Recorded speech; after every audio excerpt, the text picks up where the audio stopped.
Nahihirapan na ako.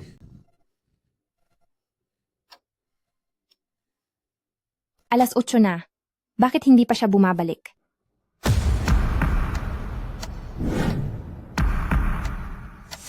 Narito ka pa rin at naghihintay. Jingyang, nakauwi ka na rin sa wakas. Huwag mo akong hawakan. Ngayon ang araw ng ating engagement, ngunit ang aming pamilyang John family ay hindi man lang naghanda ng party. Kitang-kita naman na ang aming pamilya ay walang anumang pagkilala sa inyong pamilyang high family. Lalong hindi kita gusto? Ngunit nagawa mo pang magpumilit na sumunod dito. Bakit? Plano mo na bang lumapit at akitin ako, ganoon ba? Yumao na ang pangalawa kong anak. Ang Zhang family ay ang pinakamakapangyarihang pamilya sa lungsod ng Jiang, kaya ang misyon mo ay humalili sa pwesto ng anak ko upang makipag-ugnayan sa pangalawang batang amo ng Zhang family na si Zhang Jingyang para mabuo ang alyansa sa pagitan ng Zhang family at Hai family. At dapat mong gawin ang lahat ng paraan para magkaroon ng anak kay Zhang Jingyang, unti-unting pumasok sa loob ng Zhang family at gawin ang Zhang family na sandigan ng Hai family. Naintindihan mo ba? Ako po. Basta't susundin mo ang utos ko, ang bayad sa panggagamot ng ate mo ay magiging sagutin na ng Hai family. Inumin mo itong gamot. Sa pamamagitan nito, siguradong mamayang gabi ay malalaman mo na kung paano asikasuhin ang iyong lalaki. Dahil pumayag na akong magpakasal kay Zhang Jingyang sa harap ni Ginang Hai, para kay ate at para sa sarili ko, ay aayusin ko ang buhay ko. Jingyang, ngayon ang ating engagement night? Pwede ba tayong... Binibining Hai? Napakdesperado mo ba talaga sa lalaki? Ha?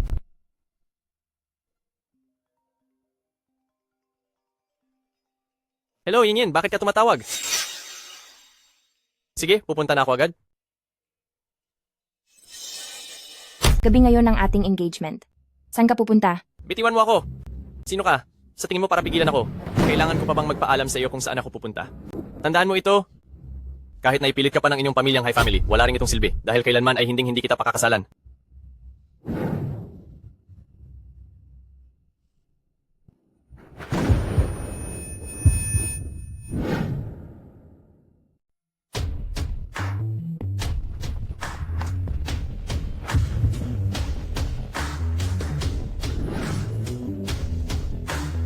Magandang araw po, President John.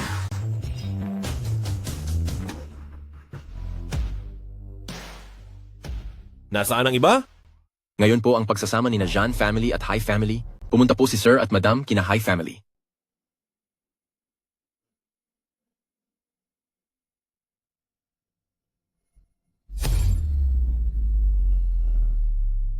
Hindi ba ito ang mapapangasawa ng kapatid ko sa hinaharap? Sigurado ka ba? Na ngayong gabi ng inyong kasunduan, ay mas pipiliin mong sumama sa kapatid ng iyong mapapangasawa? Napakainit. Bakit ang init mo? Sinong naglason sa iyo? Napakainit. Alice?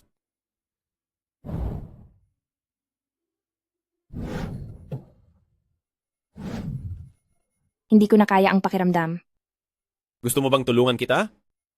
Kilala mo ba kung sino ako? Ako si. Ginusto mo ito?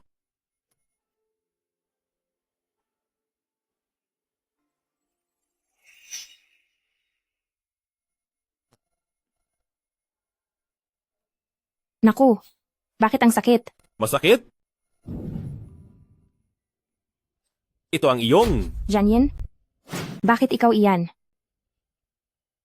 Nakalimutan mo na ba ang ginawa mo noong simula ng gabi na pagsama sa akin? Bakit mo ako pinakialaman? Akala ko ba ay ito ang paraan mo ng pagtanggap sa akin? Walang hiya ka. Ikaw.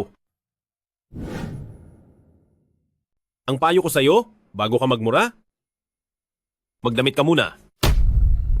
Boss Jan, tungkol sa nangyari kahapon, sana ay ituring mo na parang walang nangyari.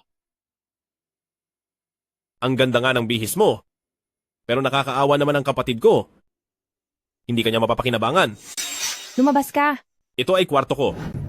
Ginoong Zan, kagabi ay sobra-sobra na ang nakuha mong pakinabang. Hindi ba parang hindi tama na lalo mo pa akong pahirapan ngayon? Pasensya na, kaya bilang kabayaran, may pupuntahan tayo. Ano ba? Bitawan mo ako. May ipapakita ako sa iyong maganda.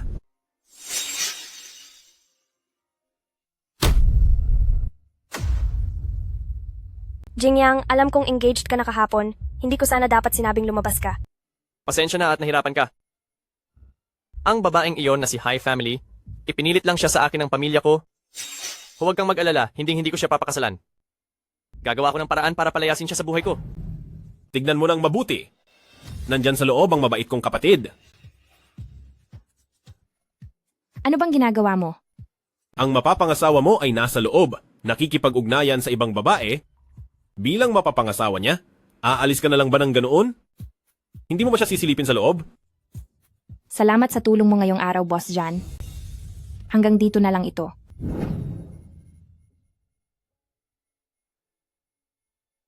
Niloloko ka na sa mismong harapan mo, pero wala ka pa rin pakialam? Hay Tong, ano ba talagang tumatakbo sa isip mong babae ka? Dinalhan kita, kabatang kapatid na lalaki, ng ganito kalaking kahihiyan ng pagtataksil, matitiis mo pa bang hindi siya huliin? Ang Jan family ay isang tanyag na pamilya, habang ang isang taong tulad ko na walang malapitan. Ano ba ang magagawa ko? Kung ganoon, kahit na ako, si kabatang kapatid na lalaki, sa harap mo pa, makipaglapit sa ibang babae? Wala ka pa rin pakialam? President Zan, wala akong nararamdaman para kay Zan Jingyang. Kaya yun ba ang dahilan kung bakit nananahimik ka lang?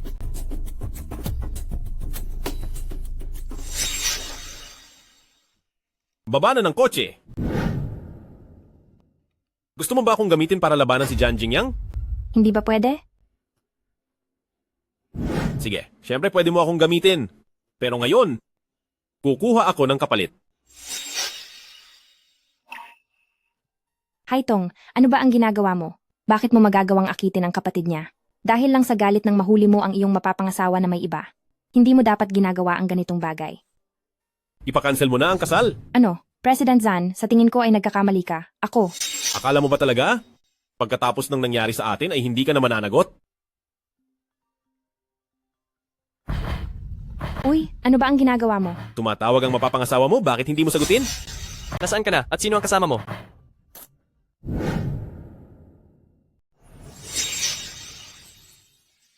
Bakit ka kinakabahan? Ano naman kung malaman niya? Darating ang araw na magiging bahagi ka rin ng Zan family. Kaya anong pagkakaiba nun? President Zan, rumespeto ka naman. Sa ngayon, fiancé pa ako ng kapatid mo. Hindi ko pwedeng isuot ang damit na ito pa uwi. President Zan, pwede mo ba akong ihatid sa malapit na mall? Gagawin mo ba talaga akong driver?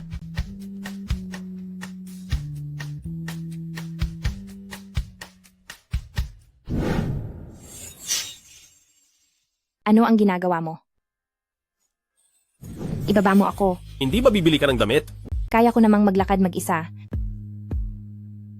President Jan, hindi ako gusto ni Jan Jingyang.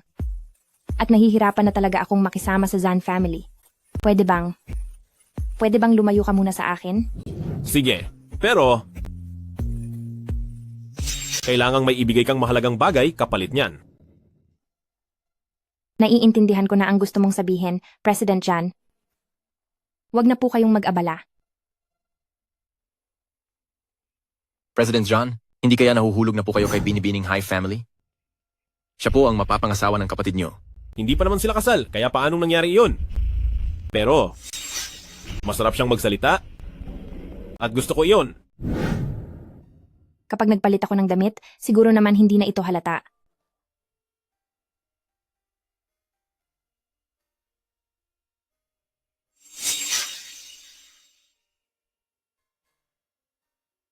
Kailangan ko ring isauli sa kanya ang damit na ito.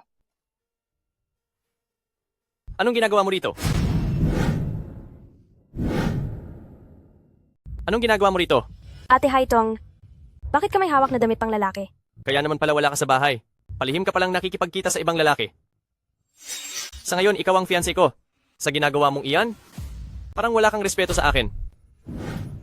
Ikaw naman ang unang nang iwan kahapon. Ikaw, Ang bilis mo talagang sumagot. Balita ko ay mahigpit ang pamilya, Hay. Kung malalaman ito ni Ginang Hay, siguradong magagalit siya, di ba? Bahala kayo kung anong isipin nyo. So, inaamin mo na? Sa bagay may hawak kang damit ng lalaki, mukhang hindi naman binili iyan. magsalita ka. May iba ka bang lalaki? Kuya Jingyang, kung nakipagkita siya sa iba kagabi, siguradong may makikitang marka sa katawan niya. Para sa akin, dapat ay hubaran siya para ma-check ang katawan niya. Halika rito. Jan Jingyang, kahit na may hawak akong damit ng ibang tao, ang unang reaksyon mo ay hindi man lang magselos? Mukhang wala ka talagang pakialam sa akin. Kaya pala dala niya ang damit na yun dito para lang abangan ako at paselos in. Dahil ganoon ang tingin nyo. Hindi ba't gusto nyo akong pahubaran sa iba? Huwag na silang mag-abala. Ako na mismo ang maghuhubad. Para makita ng lahat kung ang fiancé ni Zan Jingyang ay malinis ba talaga. Tama na. Kuya Jingyang, Fiancé ko pa rin siya sa ngayon. At ang maghubad sa harap ng maraming tao. Hindi ba't kahihiyan ko rin yon? pero Hayaan mo na. Mahigpit ang pamilya, Hay. Hindi siya gagawa ng kahit anong masama. Sinasabi ko sa iyo, huwag mo nang subukang gumawa ng mga walang kwentang bagay para lang makuha ang atensyon ko. Nandidiri lang ako sa iyo. sa ilang salita lang napaalis mo agad ang hinala ni Jingyang. Ang galing mo ring dumiskarte. Salamat sa papuri. Anong ikinatutuwa mo? Sa puso ni Jingyang ako lang ang nandito. Ganoon ba? Nakakahayang naman. Hanggat narito ako, mananatili ka pa ring isang kabit na hindi kailanman mairarapara. Ikaw? Maghintay ka lang. Kuya Jingyang, gusto ko ang isang iyon. Bilhin mo. Kuya Jingyang, gusto ko rin ang isang iyon. Bilhin na silang lahat. Hello po, pakibalot nga po nito. Kukunin ko na rin ang isang ito. Pero ako ang naunang nakakita nito. O ano ngayon? Kuya Jingyang, Sa tingin mo ba ay dapat kang makipag-agawan kay Yinyin? Zan Jingyang, ako ang tunay mong tunay na pakakasalan. Maraming taong nakatingin sa atin, ang payagan ang isang babae na tapakan ang tunay mong fiancé. Kung kakalat man ang balitang ito, paniguradong masisira ang iyong reputasyon. Kapag nangyari iyon, ibibigay pa ba sa iyo ni Zan family ang kumpanya? Yinyin, ibigay mo sa kanya ang damit. Kuya Jingyang, Sumunod ka sa akin. Salamat. Anong ginagawa mo? hindi ba't may bago ka ng damit? Kaya tutulungan na lang kitang hubarin ang luma mong suot. Sa gitna ng maraming tao at gamit ang ganitong masamang paraan, ito ba ang paraan ng pagpapalaki sa inyo sa pamilyang Kang? Ganyan ba talaga ang turo sa inyong pamilya, pamilyang Kang? Kuya, Bakit ang tagal mong pumili ng damit? kilala mo ba ang kuya ko? Siyempre naman kilala ko, at hindi lang kilala, kung hindi ay kilalang kilala. Bakit parang hindi ko narinig na binanggit mo ito? Minsan na kaming nagkita noon. Tungkol ba sa nangyari sa kwarto? Talaga bang gusto mong malaman? President Jan, Pasensya na, palabiro lang talaga ako. Sana ay hindi mo ito seryosohin, hipag. Ang fiancé mo? Noong papunta ako rito, ay hindi sinasadyang nabangga ng kotse ko, kaya nasira ang damit niya. Kaya pala dinala ni Haitong ang mga damit ni kuya dito sa mall? Iyon palang dahilan. Sige na, marami pa akong gagawin. Sinta kong hipag. Hanggang sa muli nating pagkikita. Magsalita ka. Paano mo nakilala ang kuya ko? Oo nga, Sister Haitong. Base sa tono ng pananalita ni President John kanina, parang napakalapit ninyo sa isa't isa. nabalitaan noon ni President Jan na ang Hai family at Jan family ay magsasama. Kaya maaga siyang pumunta para imbestigahan ako. Kaya isang beses kaming nagkita. Talaga? Siyempre naman, kung wala ka, paano ko siya makikilala? Sa bagay, para umasenso ang inyong Hai family, kailangan nyo lang umasa sa aming John family.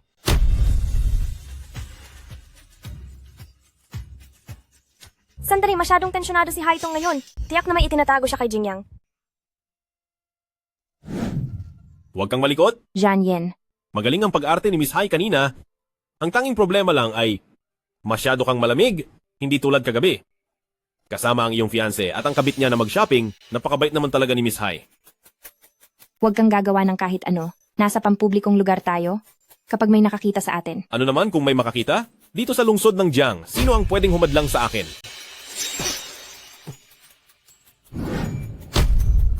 Haitong, may iba ka ng lalaki. Haitong, tapos ka na. Parang masyadong exaggerated ang naging reaksyon mo kanina. Ano naman kung mahuli tayo ng ibang tao? Patay na, tapos na tayo.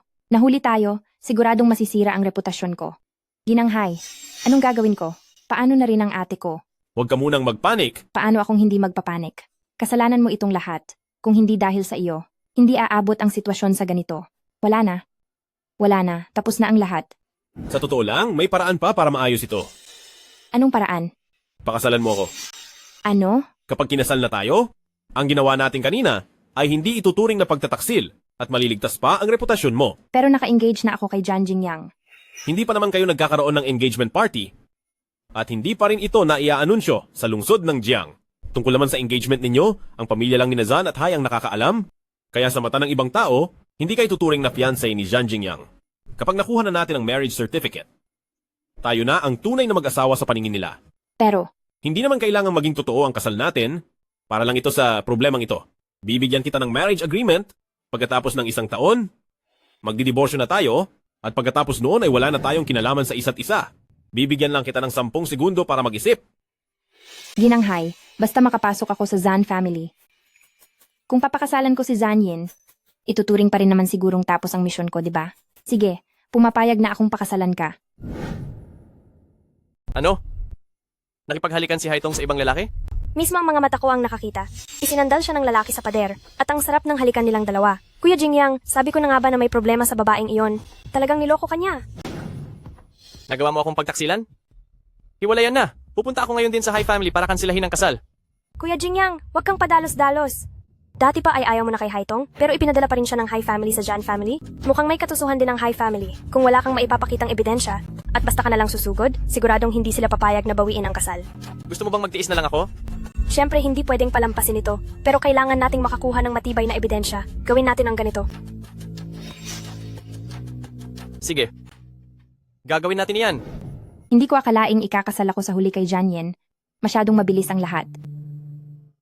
Miss, may balitang niloloko mo sina Jan family at second young master. Pagkatapos niyo ikasal, sino ang lalaking iyon? Napakabagsik ng patakaran sa pamilya Hai family sa ginagawa ni Miss Hai. Hindi ba siya nahihiya sa kanyang mga ninuno? Ano ang pinagsasabi nyo? Wala akong lalaki. Sister Haitong, napakagaling mo, talagang gumawa ng rason. Kanina, kasama ang lalaking iyon habang naghahalikan kayo, nakita ko ang lahat. Mukhang napakalalim ng pagmamahalan nyo. Pati ba naman sa harap ng maraming tao ay nakukuha nyo pang maglambingan ng ganyan? Wala ka na bang respeto kay Jingyang? Huwag mo akong pagbintangan ng ganyan. Walang hiya kang babae. Nagawa mo pa akong lokohin. Hindi totoo iyan. Itatangi mo pa?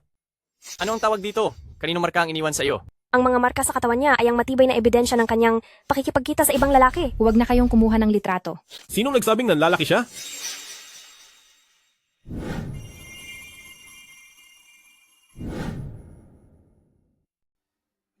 Kuya, Naglalambing lang ako sa asawa ko.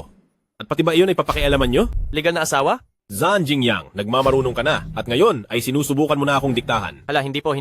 Kuya, huwag po kayong magkamali. Hindi ko po gagawin iyon. President Jan, ang babaeng ito, ay malinaw na mapapangasawa ni Jingyang. Paanong naging asawa mo siya? President Jan, anong magpapatunay na si Miss Hai ay legal mong asawa? Eto ang marriage certificate. Sapat na ba itong ebidensya? Totoo nga, si Miss Hai ay tunay na legal na asawa ni President Zhan. Senyorito, Jingyang, normal na paglalambing lang naman pala ito ng mag-asawa? Bakit mo kami binalitaan ng kung ano-ano? Hindi ako nag-iimbento.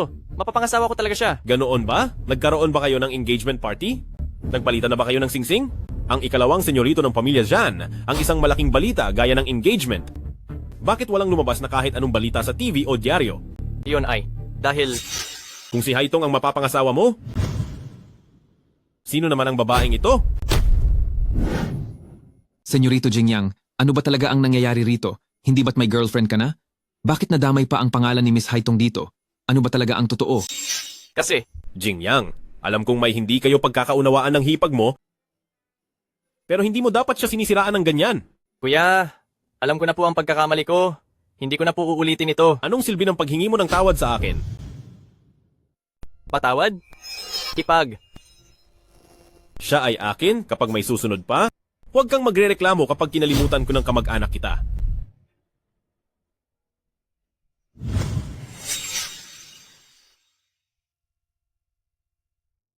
Zhan Yin, salamat sa iyo ngayong araw. Kung ganoon, paano mo balak magpasalamat sa akin? May kailangan pa po akong gawin. Asawa na kita ngayon? Saan ka pupunta? Zhan Yin, kasunduan lang ang kasal natin. May pinirmahan tayong dokumento.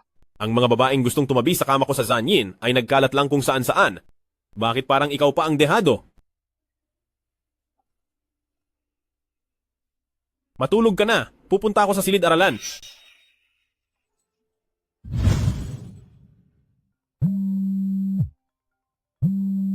Hello, Ginang Hai. Ano na naman ang ginawa mo? Bumalik ka agad ngayon din sa Hai family. May itatanong ako sa iyo.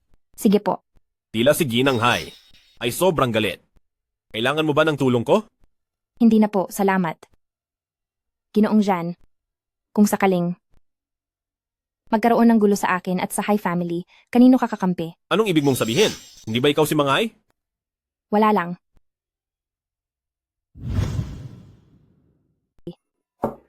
Lumuhod ka. Ikaw na masamang babae. Pinaasikaso kita ng maigi kay Zan Jingyang. Pero sa kabila noon, ay nakipaglandian ka sa ibang lalaki sa likod niya. Nahuli ka pa sa akto? Napakawalang hiya mo talaga? Talaga bang hindi mo kayang mabuhay ng walang lalaki? Wala po akong ginawa. Huwag ka nang mismong si ikalawang batang Master Jan na ang nagsumbong sa akin at sinabi niyang, kailanman sa buhay na ito ay hinding-hindi siya papakasal sa babaeng kasing landis mo. May balak ka pa bang magsalita? Nagpakahirap akong pakainin at alagaan kayong magkapatid. Tapos ito pa ang isasagot mo sa akin? Dahil diyan, hindi ko na kailangan pang ituloy ang pagbabayad para sa gamot ng ate mo. Huwag po, Ginang Hai. Nakikiusap po ako sa inyo. Huwag niyong ititigil ang gamot. Kapag tumigil ang gamot, maaaring mawala na ang ate ko. Buhay po ng tao ang nakataya dito. Ginang Hai, pakiusap po. Nakikiusap ako na hayaan niyo na ang ate ko. Ako na ang tatanggap ng lahat ng parusa. Ikaw ang tatanggap. Paano mo gagawin iyon? Para sa ating pamilyang Hai family, ang tanging pakinabang mo ay ang maipakasal kay Jan family. Kasangkapan ka lang para sa alyansa ng kasal. Ngayon, ayaw na sa iyo ng mapapangasawa mo dahil sa dumi mo. Wala ka ng kahit na anong pakinabang. Wala kaming pakialam kahit anong mangyari. Sa ate mo, kahit ikaw ay ayaw na naming makita pa. Pasok. Nandito na Ginang Hai. po siya. Kayo na ang bahala sa kanya. Ayoko na siyang makita para hindi sumakit ang ulo ko. Naiintindihan ko po. Anong gagawin mo? Siyempre dadalhin kita sa magandang buhay. Tara na.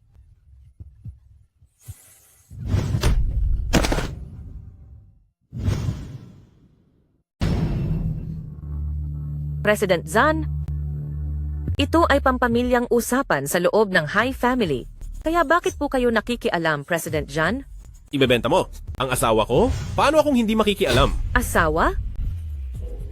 Si President Zan ba ang lalaki mo? Kami ay legal na mag-asawa at may sertipiko. Kung magsasalita ka pa ng ganyan kabastos, hindi ako magdadalawang isip na panagutin ka sa ilalim ng batas. Kasal na kayo? Akala ko ay basta lamang siya kumuha ng kung sinong mayamang bata sa Zan family. Hindi ko akalain na ang batang ito ay ang mismong pinuno ng Zan family ang nakuha. Sa ganitong paraan, ang pamilyang Hai sa tulong ng Jan Yin ay tiyak na aasenso agad, di ba? Paumanhin sa aking nasabi, Hai Tong, nakahanap ka para sa Hai family ng ganito kagandang asawa, bakit hindi mo agad sinabi sa akin? Sana ay nakapaghanda ako ng maayos, para hindi naman tayo mapahiya kay President Jan, di ba? Ginang Hai, sa harap ko, huwag ka nang magpanggap pa. Ano po ang ibig ninyong sabihin, President Zan? Kung alam mo ang makabubuti sa'yo, ibigay mo sa akin ang ate ni Haitong. Siguro ay maaari ko pang alang-alang kay Haitong, pilitin na mapanatili ang ugnayan sa pagitan ng pamilya Zan at Hai. Kung hindi, sa isang utos ko lang, ay mawawala ng tuluyan ng Hai family. President Zan, hindi niyo po maaaring gawin iyan? Kailangan ko ba ng dahilan sa anumang gawin ko bilang Zan Yin? Ginang Hai, bago mag alas 11 ngayong araw, kapag hindi ko nakita sa ospital ni Jan family ang ate ni Haitong, malate lang ng 1 minuto. Ang stock market ng Hai family ay mawawalan ng 10 milyong dolyar. Ginang Hai, mag-isip-isip ka ng mabuti. Nga pala, babae ko na si Haitong ngayon, ayaw ko nang makitang may ibang tao na nananakit o bumabastos sa kanya. Kung hindi, ang buong Zan family ay pagbabayarin ko ng matindi.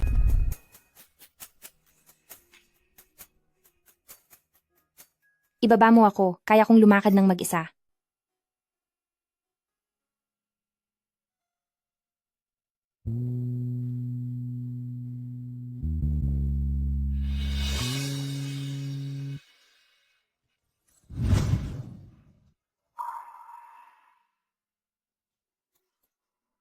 Huwag kang mag-alala tungkol sa ate mo. Ibibigay ng ospital ang pinakamahusay na gamot at pag-aalaga para sa kanya. Salamat. Ate ko na rin ang ate mo. Bakit kailangan mo pang mahiya sa asawa mo? Tsaka, maging tungkol man sa Hai family o sa iba pang bagay, tutulungan kita.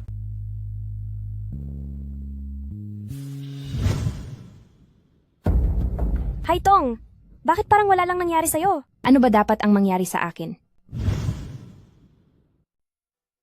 Hindi ka ba pinarusahan ni Ginang Hai? Bakit naman niya ako paparusahan? Kasado na ang kasal ko sa pinuno ng pamilya Jan. Sa katunayan, tuwang-tuwa siya, kaya bakit niya ako paparusahan? Tama naman ako. 'Di ba? Ikalawang batang Master Zan. Ikaw! Jan Jingyang. John! Kuya, Hindi ko ba nasabi sa iyo na dapat kang rumespeto sa iyong hipag? pasensya na po kuya, nagkamali po ako. Dahil mukhang matigas talaga ang ulo mo, tingin ko ay kailangan mong pumunta sa labas para magtanda. Sakto at may proyekto sa Afrika, natatagal ng 10 taon. Sa tingin ko, ikaw ang perpektong ipadala doon. Kuya, gusto mo akong ipadala sa Africa? President John, napakapanganib ng sitwasyon sa Africa. Tiyak na hindi makakayanan ni Jingyang ang hirap doon. Isa pa, kapatid mo si Jingyang. Hindi mo maaaring gawin sa kanya iyon. May punto ka. Dahil nag-aalala ka pala sa kanya, sumama ka na rin sa kanya doon. Ano? Kayong dalawa, mag-impake na kayo. Sa ganap na 3:00 ng hapon ang lipad nyo pa Afrika. Mahuli lang kayo ng 1 minuto, ay dagdag na 1 taon kayo doon. Naku. Patay na? Tapos na ang lahat? Zanyin, salamat sa iyo. Hoy, anong ginagawa mo? Dahil gusto mo akong pasalamatan, bakit hindi mo patunayan iyan sa gawa? Hindi pwede. Ano bang kinatatakutan mo? Hindi naman ito ang unang pagkakataon na hinalikan kita. Pagkatapos ng lahat ng tulong na ginawa ko para sa iyo, balak mo pa ba akong tanggihan?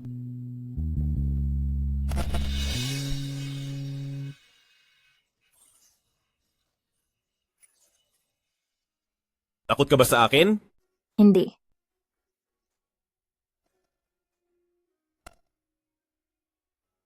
Magpahinga ka na at matulog, kailangan ko muna lumabas para sa isang importante na bagay.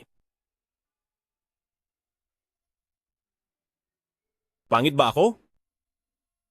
Mukha ba akong nakakatakot na tao? Bakit tuwing nagkikita tayo, laging takot na takot ka sa akin? President Zan, ikaw po ang pinuno ng Zan Group, kilala sa pagiging mautak at mahigpit sa lahat ng bagay. Hindi lang simpleng loko-loko, kahit pa ang pinakamatapang na lalaki ang makakita sa inyo, tiyak na manginginig sila sa takot. Ang ibang mga babae, sobrang excited, lumapit sa akin, pero siya, mukha siyang magpapakamatay na ewan. Na parang masyado ko siyang hinahamak. Hindi ba't yun naman talaga ang gusto mo sa kanya? Teka, naalala ko, hindi ba't peke lang ang kasal niyo ni Haitong? Bakit parang masyado kang seryoso sa kanya? Huwag mong sabihing nagugustuhan mo na talaga siya. Tumahimik ka. Uminom na lang tayo.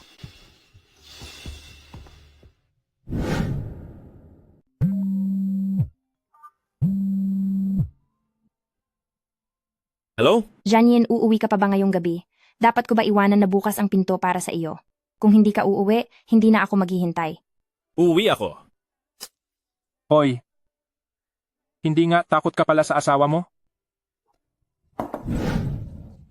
Inumin mo na lang ang alak mo. Ay, Nandyan ka na pala. Uminom ka ba? Pasensya na, hindi ko alam na may inuman ka pala. Dahil ba sa hinihintay kita dito sa bahay kaya ka bumalik? Siyempre, hindi. Kumain ka na ba? Oo, kumain na ako. Oo nga pala. Siguradong hindi ka pa kumakain. Masama sa tiyan ang alak kapag walang laman. Uminom ka muna ng gatas at pagluluto kita ng makakain.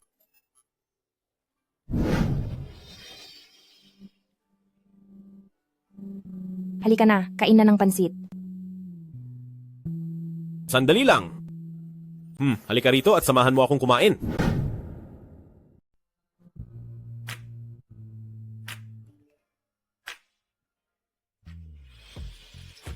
Ang lalaking minamahal niya, mayroon na siyang ibang gusto. Anong problema? Bilisan mong kumain. May mahal ka na ba? Paano mo nalaman? Naging fan lang naman ako ng isang sikat na tao. Bakit parang alam na ng buong mundo? Sino siya? Paano kayo nagkakilala? Hindi po, hindi kami magkakilala sa personal. Asawa ka na ngayon ni Janyin. Kaya tandaan mo, hindi ko papayagang makipaglapit ka sa ibang mga lalaki. Napakahigpit naman yan. Paano kung para naman sa trabaho? Maliban na lang kung para sa trabaho.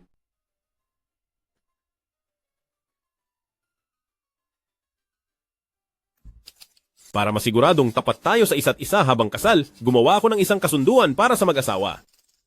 Tingnan mo. Kung wala ng problema, pirmahan mo na. Bawal makipag-ugnayan ng malapitan sa ibang lalaki. Bawal tumanggap ng pag-amin mula sa ibang lalaki. Bawal palihim na magkagusto sa ibang lalaki. Ang lahat ng mga patakarang ito, bakit parang para sa akin lang lahat ito? Pwedeng magdagdag ng 2 tuntunin? Nasa sayo, basta wag lang sisirain. ang mga orihinal na kondisyon na ginawa ko sa kasunduan. Uy, gising ka na pala. Halika rito at mag-almusal na. May emergency meeting kami sa opisina. Kumain ka na lang mag-isa. Sandali lang. Alam kong busy ka, pero kahit gaano ka ka-busy, hindi dapat lumalampas ng almusal. Heto, kainin mo na lang habang nasa biyahe. Sige. Hoy, President Zan, bakit mukhang masayang-masaya ka yata? Nag-almusal ka na ba? Hi, hindi pa po. Paano mangyayari iyon? Kahit gaano ka pa ka-busy, dapat kang mag-almusal. Masyado lang po talagang naging busy. Salamat po sa pag-aalala, President John. Tama. Pero hindi tayo pareho. Kasi walang nagluluto ng almusal para sa iyo. Akala ko naman ay totoong nag-aalala sa akin. Iyon pala ay ipagyayabang lang ang dala niyang pagkain. Sino ang mag-aakala na ang bruhang si Haitong ay makakaakyat sa posisyon ni Zan Yin? Basta't kumapit tayo kay Zan Yin, tayong mga high family, ay hindi na malayo sa tagumpay. Si President John ang pinakaangat sa mga Jiang Group.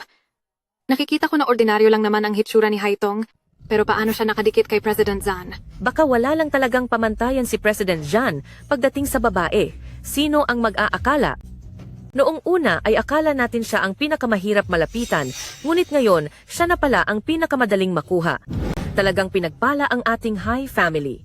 Ina, kung ang ganyang klase ni Haitong ay nagustuhan ni President Zhan, ano pa kaya kung ako ang ipapalit?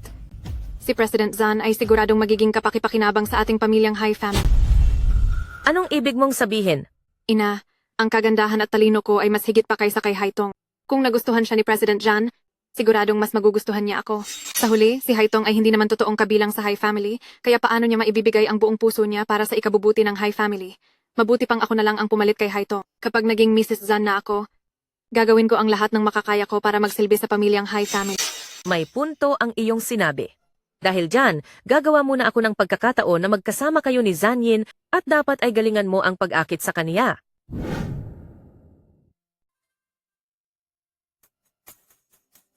Ay, Xiao Tong. Hindi ba ito si Haitong? Ginanghay. Bebe, haya po. Tingnan mo nga itong batang to. Bakit parang hindi tayo magkakilala? Siya nga pala, Xiao Tong. Nakita ko na ang tagal mo na palang kasal. Bakit hindi mo isama ang manugang ko at bumisita sa atin? Nakalimutan mo na ba ang pamilya mo dahil lang may asawa ka na? Hindi po. Ang totoo po niyan, masyado lang naging busy si Zan Yin sa kumpanya. Anong ikinakabisi sa trabaho? Kahit ba simpleng pagkakataon para sa isang hapunan ay wala siyang oras? Ang aking mabait na ading, posible bang dahil nakapag-asawa ka ng mayaman, ay gusto mo na kaming kinalimutan? Siyempre, hindi po. Alam ko namang hindi ka ganyang klase ng bata. Kung ganoon, ganito na lang, ako na ang magpapasya.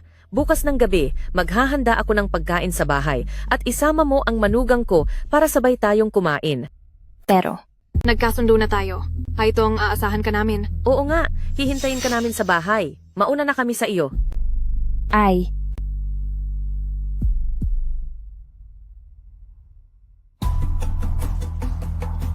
Hindi ba't sinabihan kitang magpadala ng tauhan para samahan ang misis ko? Bakit bumalik ka na agad? President John, nakauwi na po si Madam. Pero nakatagpo niya sa mall si Ginanghay at Beb. Haya, pinagtulungan nila ang Madam at pinilit siyang isama kayo sa bahay nila para magkapunan. Hapunan?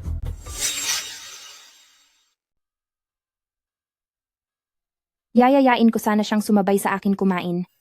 Pero siguradong hindi siya papayag. May gusto ka bang sabihin sa akin? Wala. Matagal na tayong kasal, pero hindi ka pa nakakabisita sa pamilya mo. Bakit hindi tayo pumunta sa high family para kumain bukas ng gabi? Bukas ng gabi?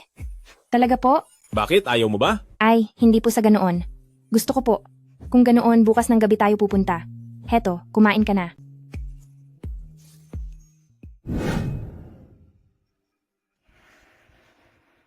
Sa wakas, nandito na kayo. Halika, pasok kayo at maupo muna.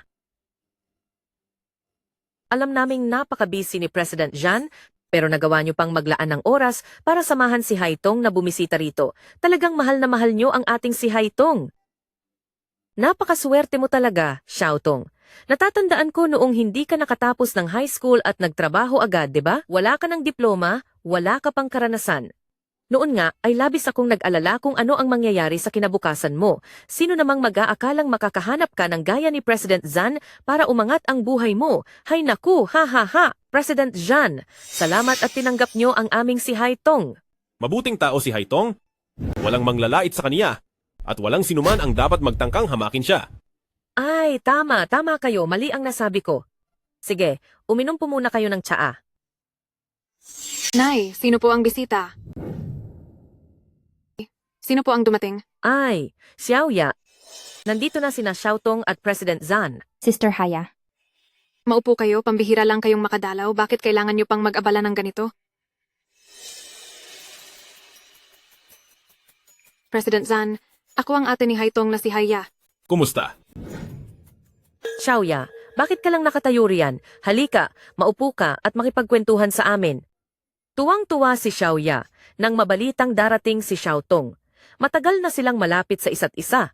Pinoprotektahan ni Xiaoya si Xiaotong na parang sarili na niyang kapatid? Hindi ba, Xiaotong? Ang isa ay nag-aral sa ibang bansa at balot ng mamahaling alahas, habang ang isa naman ay hindi man lang nakapagtapos ng high school at kailangang magpakapagod para lang mabuhay. Talagang ang napakabuti ninyong magkapatid. Xiaotong, may sinabi ka ba kay President Zhan habang nasa bahay kayo? Bakit parang sa tingin ko ay mayroon siyang kaunting maling akala tungkol sa pamilya natin? Wala siyang sinasabi sa akin. Kaming mga Zan, kapag kumuha ng asawa, natural lang na siya sa atin nang maigi ang pinanggalingan ng aming papakasalan. Dahil kung hindi ko man lang alam ang hirap na pinagdaanan niya. Hindi ako karapat-dapat na maging asawa. Tama po ako, hindi ba Ginanghay? Opo. President Zhan, nagkakamali ka ng tingin sa akin. Ginanghay, ito ay imbitasyon niyo para maghapunan. Hindi ba dapat na tayong kumain, ha? Oo, sige na. Ngayon din ay kakain na tayo. President Zhan, lahat ng pagkain ito sa mesa ay ako mismo ang nagluto para sa iyo. Kaya tikman mo na kung magugustuhan mo. Salamat. May gusto ka ba rito? oo meron. Alin doon ang gusto mo? Ikuha kita. Sige, ito na lang. Suwisyuhan na kita.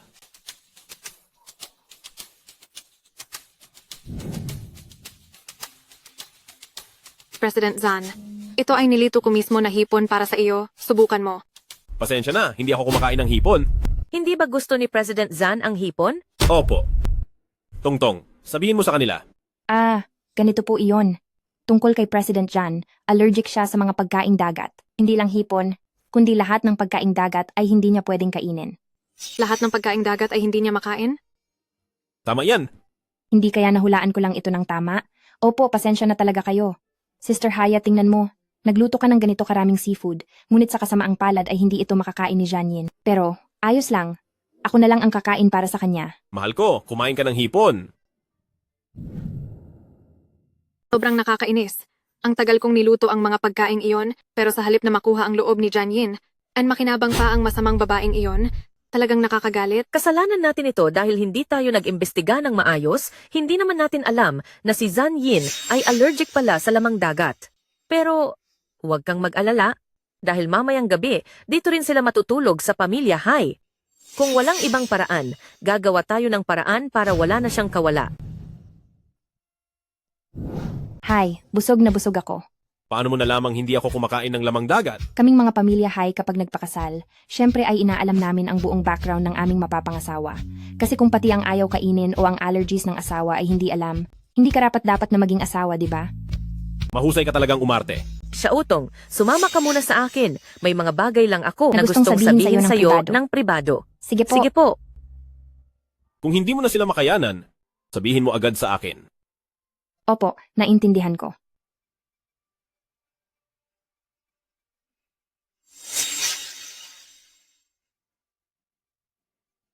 Nabalitaan ko pong mahilig uminom ng tsaa si President Zhan pagkatapos kumain, kaya ipinagtimpla ko po kayo ng green tea. Tikman niyo po. Tamang-tama nga sa sitwasyon. Iwan mo lang dyan. Anong ibig niyo pong sabihin? Ayaw niyo nang ang kainin ang niluto ko. Pati ba naman ang tsaang tinimpla ko ay ayaw niyong hawakan? Dahil ba hindi niyo gusto si Haitong? Kaya ganyan ang pakikitungo niyo sa amin?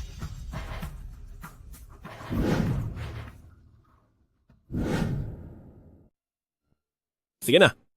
Miss Haya, kung wala ka namang kailangan, maaari ka nang umalis. Gusto ko munang mapag-isa habang hinihintay si Haitong. Napakalungkot namang mag-isa rito. Sasabayan kita sa paghihintay. Miss Haya? Dahil ikaw ang ate ni Haitong, ayoko munang makipag-away sa'yo, pero pakiusap, respetuhin mo ang sarili mo. Kahit na ate ako ni Haitong, mas nakahihigit ako sa kanya sa lahat ng bagay. Bakit nakuha niya ang hindi ko makuha-kuha? Ang lakas ng loob mong lagyan ng inumin ko. Ano pong sinasabi niyo? Hindi ko po kayo maintindihan. Masama po ba ang pakiramdam niyo? Baka gusto niyo pong alalayan ko kayo pabalik sa kwarto para makapagpahinga. Bitawan mo ako. Tayo na, President John. Anong ibig niyong sabihin sa sinabi niyo, Ginang Hai? Hindi mo pa ba makuha? Kung hindi dahil sa kapangyarihan ng pamilya Hai, bakit ka naman pakakasalan ni Zanyin? Dapat ka nang sumuko at ibigay ang posisyon mo sa mas karapat-dapat. Ibigay mo na kay Xiaoya ang pagiging asawa ni Zan. Ginang Hai, sumusobra ka na. Bakit? May mali ba sa sinabi ko? Kahit ang tulad mo na ganyan lang ang itsura, nagawa niyang pakasalan ni President Zan, ano pa kaya si Xiaoya? Ang dami niyo ng plano at iniisip, pero nakalimutan niyo si Janyin. Hindi ba kayo natatakot na baka hindi pumayag si Janyin? Bakit naman hindi siya papayag? Kung hindi ako nagkakamali, siguradong masaya sila ni Xiaoya sa mga oras na ito. Sabi mo, Kung hindi ka naniniwala, pwede mong puntahan at tingnan ng personal. President John, siguradong mainit na ang nararamdaman mo ngayon, di ba? Tutulungan kitang luwagan ang suot mo. Umalis ka. President John, siguradong hindi ka mapakali ngayon, di ba? Matutulungan kita. Umalis ka, sabi. President Zan, tingnan mo ako. Saan ba ako nagkulang kumpara sa kanya? Bakit hindi ako pwedeng maging si Mrs. John? Paano mo nagawang ikumpara ang sarili mo sa kanya? Kahit isang hibla ng buhok niya ay mas mahalaga pa kaysa sa iyo. Umalis ka sa harapan ko.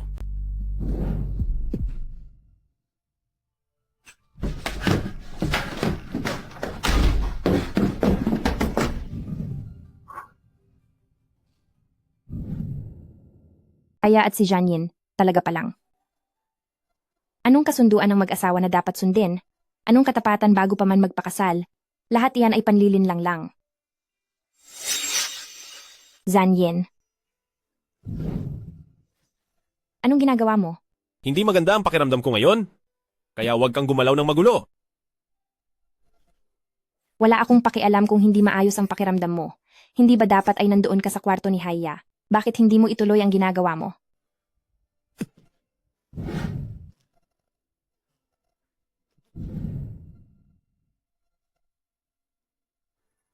Ako. Kagabi. Ikaw pala iyon. Nang magising ka at nakitang ako ang nasa kama, hindi ba't sobrang disappointed ni President Jan? Anong ibig mong sabihin? Maghapon mo akong minamahal at inaasikaso. Pero pagsapit ng gabi ay pupunta ka sa kwarto ng kapatid ko, tapos itatanong mo kung anong ibig kong sabihin. Kagabi? Nakita mo? Hindi gaya ng iniisip mo ang nangyari. Ako. President Jan, hindi ba't pumirma tayo sa kasunduan ng mag-asawa? Hindi ba't nagkasundo tayo? Na dapat maging tapat sa isa't isa habang kasal? Bakit mo pa rin ginawa ito, Janyin?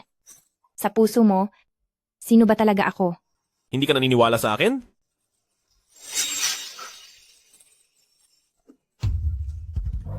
Naiintindihan ko na. Nasa tingin mo pala. Wala rin akong pagkakaiba sa ibang tao.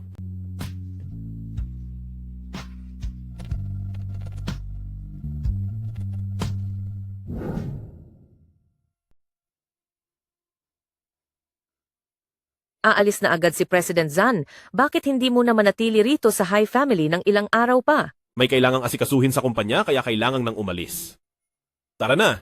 Ngayong nakabalik na rito si Haitong, bakit hindi ka muna manatili sa bahay ng ilang araw? Hindi Sige. pwede. Huwag kang makulit. Bakit naman hindi pwede? Hindi naman ako kasing busy ni President Jan. Anong masama kung manatili rito sa bahay ng ilang araw? At sa piling ni President Jan, pareho lang kahit nandoon ako o wala. Para sa iyo, wala naman akong halaga. Bahala ka? Bisita po kayo ulit dito kapag may oras na po si President Jan. Mauuna na ako. Mama, tungkol doon sa gabi, ang tindi ng pag-iwas sa akin ni President Jan, ibig bang sabihin nito ay hindi niya ako gusto? Paano namang hindi kanya magugustuhan? Nagawa nga niyang pakasalan ang tulad ni Haitong. Sa palagay ko, dahil pinakain mo siya ng kung ano kahapon at baka naapakan ang pride niya, kaya kanya tinaboy. Ngayon, anong gagawin natin? Sa ngayon, ang kailangan lang ay maghintay. Ano man ang mangyari, hindi na makakadikit si Haitong sa kanya. Pag-isipang mabuti ni Zan Yin ang mga nangyari pagbalik niya, maiisip din niya na di hamak na mas nakakaangat ka kaysa kay Haitong. Sa oras na iyon, siguradong siya na mismo ang lalapit sa iyo.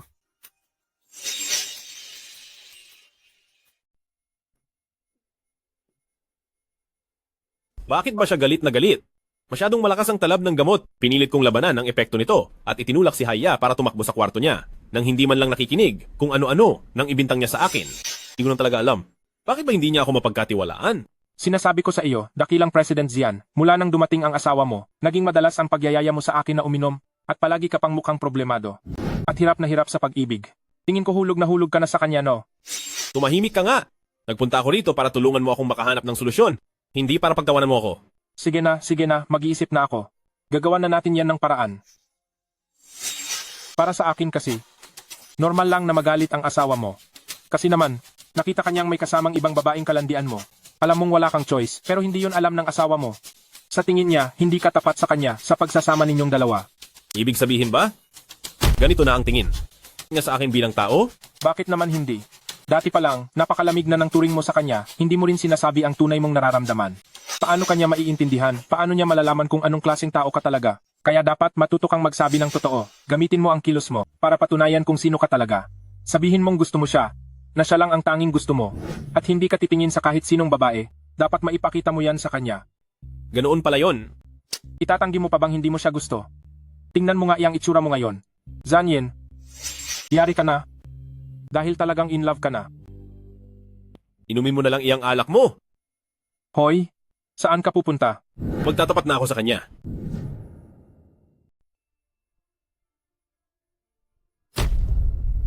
Ano ang mga ito? Ikaw ba ay?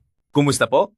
Ginanghay isa po ako sa mga tauhan ni President Jan at sa utos po ni President Jan, narito po ako para maghatid ng ilang mga bagay para kay Miss Hai. Miss Hai? Sinong Miss Hai? Ito po. Sabi po ni President Jan ay maiintindihan niyo na to kapag nakita niyo na. Sa'yo ba to? Kaya kinuha mo agad. Xiaoya, halika rito bilis. Ano ang isinulat sa'yo ni President Zan? Para sa pinaka-espesyal na tao. Pinaka-espesyal na tao. Mukhang hindi para sa akin iyan. Noong gabing iyon, naging masyado akong strikto sa iyo. Gusto ko sanang humingi ng tawad. Kaya espesyal kong pinili ang mga regalong ito. At sana ay mapatawad mo ako. Ina, mukhang tama nga ang sinabi mo. Nagtino na rin si Zan Yin. Pakiramdam niya rin siguro noong gabing iyon na naging masyado siyang malupit sa akin, kaya bumili siya ng mga regalong ito ngayon, dahil gusto niyang mag-sorry sa akin. Anak naman, bakit ka masyadong excited? Hindi ba't inaasahan na talaga nating mangyayari ito? Sa ganda mong iyan, paanong may hindi magkakagusto sa'yo para lang pumili ng isang hamak na probinsyana? Pakisabi na lang po kay President Jan na tinatanggap namin ang kanyang mga regalo. Naiintindihan namin siya at hinding-hindi kami magagalit sa kanya. Sige po, makakarating po ito sa kanya. Wow! Limited edition na kwintas na diamante. At high-end custom na singsing. Diyos ko po, napakagalante naman nitong si President Jan. Kapag pinagsama-sama ang mga ito, aabot ang halaga sa ilang milyong dolyar. Wala lang ang mga iyan. Ang ilang milyong dolyar para sa pamilyang Zan ay barya-barya lang sa kanila.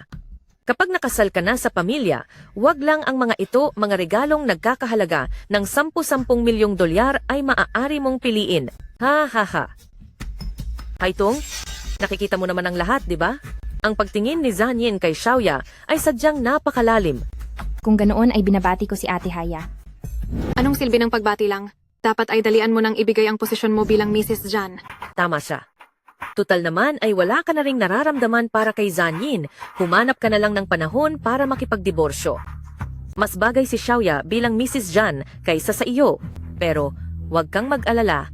Kapag naging Mrs. Zan na si Xiaoya, kamag-anak ka pa rin ng mga Zan. Hindi ka namin pababayaan dahil sa pangalan mo. Naiintindihan ko po. Ina, sa tingin mo ba ay baka ayaw niyang Anong magbitiw? magagawa niya? At kung ayaw niya, Ngayong sigurado na ang damdamin ni Zan Yin sa iyo, malamang ay sawang-sawa na siya sa babaeng iyan, kaya wala na siyang magagawa kundi ang bumitaw. Sabi pa po ni Ginanghay, naiintindihan daw po nila ang inyong hangarin at hindi po sila magagalit kay President Jan. Bakit tila si Ginang Hai lang ang nagbibigay ng sagot? Wala bang sinasabi si Miss Hai? Si eldest Miss Hai ay tumingin sa regalo, tuwang-tuwa siya. Si Binibining Hai naman ay nakatayo lang sa isang tabi na para bang wala siyang pakialam. Silang dalawa ay hindi talaga umiimik. Sige na. Lumabas na. Bakit parang wala siyang pakialam? Ginawa ko namang malinaw ang nakasulat sa sulat. Pero wala pa rin ba siyang reaksyon? President John, may sasabihin sana ako sa inyo. Sabihin mo. Alam ko pong hindi kayo marunong maglabas ng damdamin. At ang pagbibigay ng card ay sapat na para sa inyo. Pero dapat nyo ring isipin ang mararamdaman ni Madam. Hindi kayo pumunta at card lang ang pinadala nyo. Kung ako sa kanya, iisipin kong hindi kayo seryoso. Kaya pala iniisip niyang hindi ako seryoso? Pero ang mga regalong iyon ang mga dati niyang sinabi na gusto niya. Isa-isa ko pang pinili ang mga iyon. Pero hindi naman po alam yun ni Madam. Mas mabuting bigyan nyo si Madam ng isang napakalaking handaan. Sa ganoong paraan, malalaman niya na seryoso po talaga kayo sa kanya. Isang malaking handaan? Talaga bang nagugustuhan na ni Zanyin si Haya? Ito ang sasakyan ni Zanyin. Pinuntahan ba niya ako rito?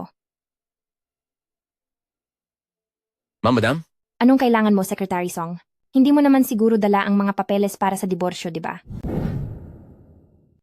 Anong kasunduan sa diborsyo po, Madam? Ano po ba ang iniisip nyo? Inutusan po ako ni President John na dalhin ito sa inyo. Imbitasyon?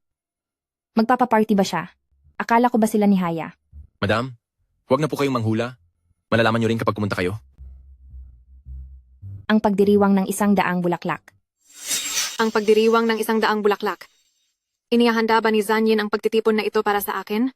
Siguro ay plano niyang umamin ng pag-ibig sa harap ng lahat para opisyal na akong maging si Ginang Zan. Umalam ka lang. Magiging Ginang Zan ka na, kaya hindi ka na dapat maging padalos-dalos. Talagang seryoso si Zanyin sa akin.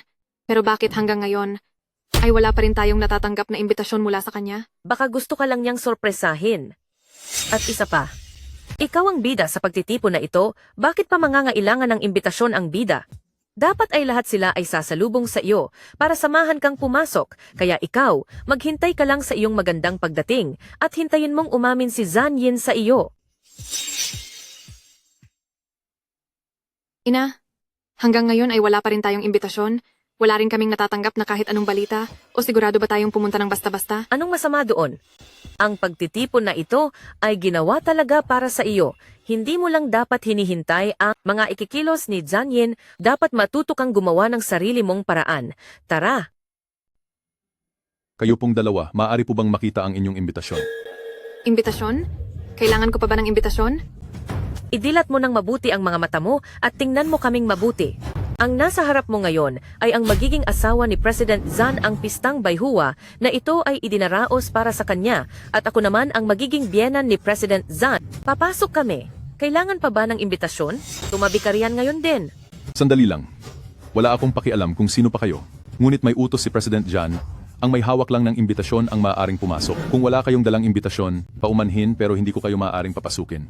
Ikaw, Ginang Hai, bakit kayo nandito? nandito kami. Dahil syempre pupunta kami sa Pistang Bayhuwa. Huwag mong sabihing pumunta ka rin dito para dumalo sa Pistang Bayhuwa. Miss, may dala ka po bang imbitasyon? Meron. Espesyal na inaanyayahan si Miss Hai upang dumalo sa Pistang Bayhuwa.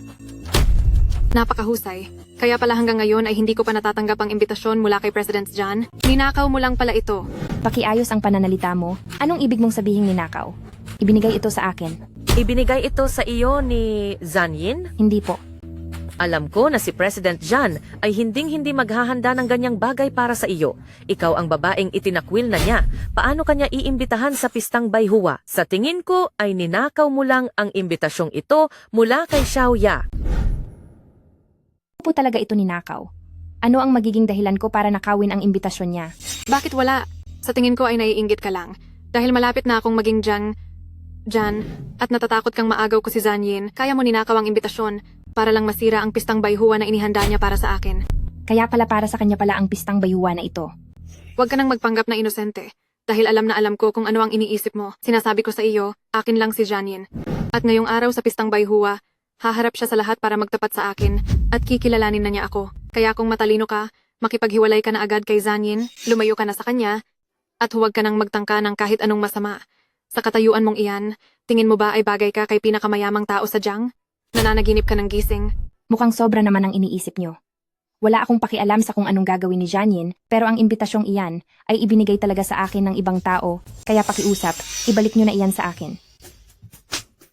Anong karapatan yung saktan ako? Sinasaktan kita dahil hindi mo alam ang lugar mo. Isang hamak na batang ligaw na wala ng mga magulang, lalaban ka pa sa aking Xiaoya. Noong pinakasalan ka ni Zanyin, naging napakaswerte mo lang, kaya dahil sa respeto ko kay Zan family, ay binigyan kita ng kaunting dangal, ngunit talaga bang akala mo Ay, ikaw na si Binibini? Binibini? Tama siya. Tama siya. Kami ni Janine ang magkalebel sa mundong ito, sa antas naming mga aristokrata, na hinding-hindi mo mararating habang buhay. Ang katulad ay para lang sa katulad, paanong ang isang makapangyarihang nilalang ay papatol sa isang hamak na palaka. Kukunin ko na ang imbitasyon at ikaw na palaka ka, manatili ka na lang diyan sa labas. Sa bagay, simulat sa pool naman ay hindi talaga tayo galing sa iisang mundo. Ano pa bang ginagawa ko rito? Madam? Madam? Bakit hindi pa po kayo pumapasok sa loob? Nakuha ng iba ang invitation card ko, kaya hindi na ako papasok. Madam, hindi niyo na po kailangan ng kahit anong imbitasyon. Sumama na po kayo sa akin sa loob, tuloy po kayo, madam.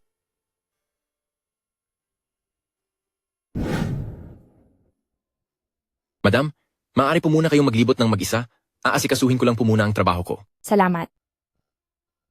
Nabalitaan ko na ang pistang bayhuan na ito ay sadyang inorganisa ni President Jan para kay Madam. Napakasamantalang romantiko. Hindi ko alam kung sinong binibini ang napakaswerte na makakasal kay President Jan. Balita ko.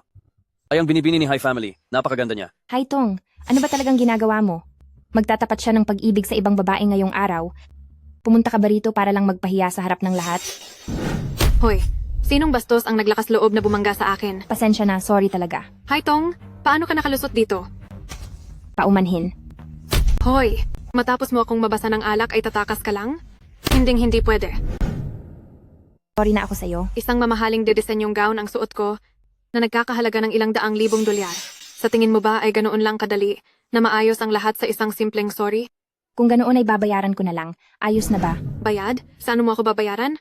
Ang gown na ito ay sadyang ipinagawa ko para sa pistang baywa ngayong araw. Eksklusibo ito. Maya-maya, kapag nagtapat na sa akin si President Jan, kailangan kong isuot ang gown na ito sa entablado. Ngayong sinasabi mong babayaran, paano mo gagawin iyon? Bakit? Anong nangyari? Haitong, paano ka nakapasok dito? Ina, tingnan niyo po si Haitong.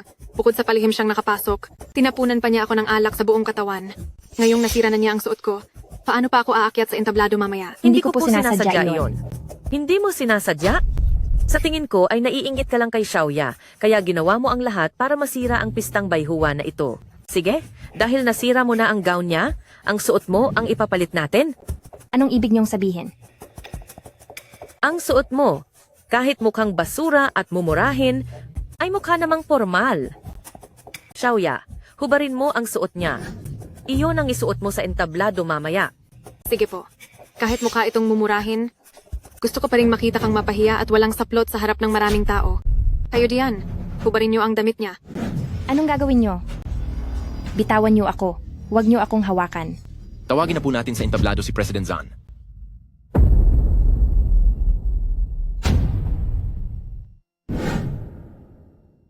Maraming salamat po sa inyong lahat sa paglalaan ng inyong oras para sa pistang bayhuwa na ito. Napakagwapo niya.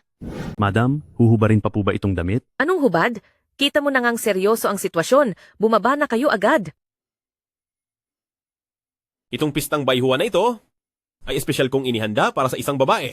Noong mga nakaraang araw, dahil sa bugso ng aking damdamin, ay nakapagsalita ako ng masakit sa kanya. Kaya ngayong araw, gusto ko siyang hingan ng paumanhin sa harap ng lahat. At para ipaalam din sa kanya na siya ay talagang espesyal para sa akin. B, Haya, si President Zan ba ang tinutukoy mo? Sino pa ba kundi ang anak naming si Xiaoya? Napakaswerte mo naman, bebe. Haya, dahil nakuha mo ang loob ni President Jan. Tinitiyak kong hinihintay ka na ni President Jan sa entablado para tanggapin ang pagtatapat niya. Kaya pumunta ka na doon. Kung naririyan ka man at naririnig ang mga sinasabi ko, handa ka bang umakyat dito para tanggapin ang tawad ko? Anong hinihintay mo pa? Sige na, pumunta ka na doon. Bilis! President Zan, huwag kang magsalita ng ganyan. Wala kang dapat ihingi ng tawad sa akin. Anong ginagawa mo rito sa taas? Ha? Ano? Hindi ba't pinapaakyat mo ako? Paumanhin, nagkakamali ka ng akala. Hindi ikaw ang taong hinahanap ko? Kundi siya? Si Haitong? Haitong, Ako, President Zan, ang handaan na ito ay para pala kay Haitong kaya inayos. Haitong, nadala lang ako ng bugso ng damdamin noong nakaraang 2 araw. Marami akong nasabi sa iyo na hindi ko dapat sinabi. Humihingi ako ng tawad sa iyo. Alam kong mahilig ka sa mga bulaklak, kaya sa pagkakataong ito ay sadyang inihanda ko ang piging na ito para sa iyo. Gusto kong sabihin sa iyo na para sa akin ay talagang napaka-espesyal mo.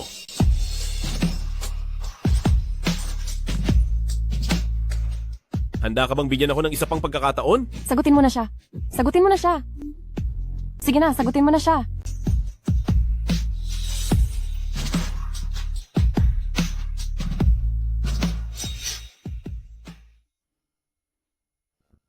Hindi ko rin alam kung anong pang-aakit ang ginawa ng babaeng iyan at kung anong gayuma ang ibinigay niya kay Zan Yin. Kahit si Zan Yin ay naging tapat na tapat sa kanya. Kanina ay dumiretso lang ako sa itaas. Pero hindi man lang ako binigyan ng kahit katiting na respeto ni Jian Yin. Lahat ng nandito ngayon ay mga kilala at mayayamang tao sa Jiangcheng. Maraming tao ang nakatingin sa baba. Hinding-hindi ko na magawang iharap ang mukha ko sa kanila. Ina, sa susunod paano pa ako makakaharap sa mga tao sa Shanghai? Huwag muna nating intindihin ang nangyayari rito. Sa nakikita ko, iyong mga mamahaling alahas na napakahalaga noon ay para rin pala kay Hai, tung umuwi muna tayo at itago ang mga iyon kapag naalala nila iyon at bawiin sa atin ay mahihirapan na tayo. Hindi naman pwedeng wala tayong makuha kahit ano, di ba? Tara na!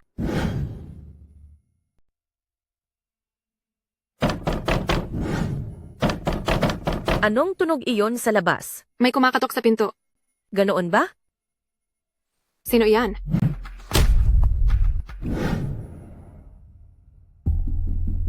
Sino ka ba? Ginanghay? Noong nakaraang mga araw lang ay masaya mo akong inanyayahan na madalas bumisita, di ba? Bakit parang sa araw na ito, tila hindi niyo ako gustong makita? President Zan, ano ba ang ibig sabihin ng lahat ng ito? Haitong, ano na naman ang sinabi mo kay President Zan? Kapag kinausap mo uli ang asawa ko ng ganyan, hindi ako magdadalawang isip na parusahan ka. Walang sinabi si Haitong. Pumunta ako rito para paliwanagan mo tungkol sa nangyari noong araw na iyon. Nangyari noong araw na iyon? Oo, noong pilit niyo akong pinakain ng dumi at kung paano niyo ako dinala sa kwarto ni Haya at kung paano niyo pinag-isipan ng masama ni Haitong. Sa harap ni Haitong ngayong araw, ipaliwanag mo ang lahat ng malinaw na malinaw. ganoon pala ang nangyari. Zan Yin, pasensya na mali ako ng akala sa iyo. Hindi mo iyon kasalanan? Kasalanan ko rin dahil hindi ko agad na ipaliwanag. President Zan, ngayong malinaw na ang lahat, ay ituring nating tapos na ang lahat sa atin. Siguro ay dapat na kayong... Tapos na ang lahat?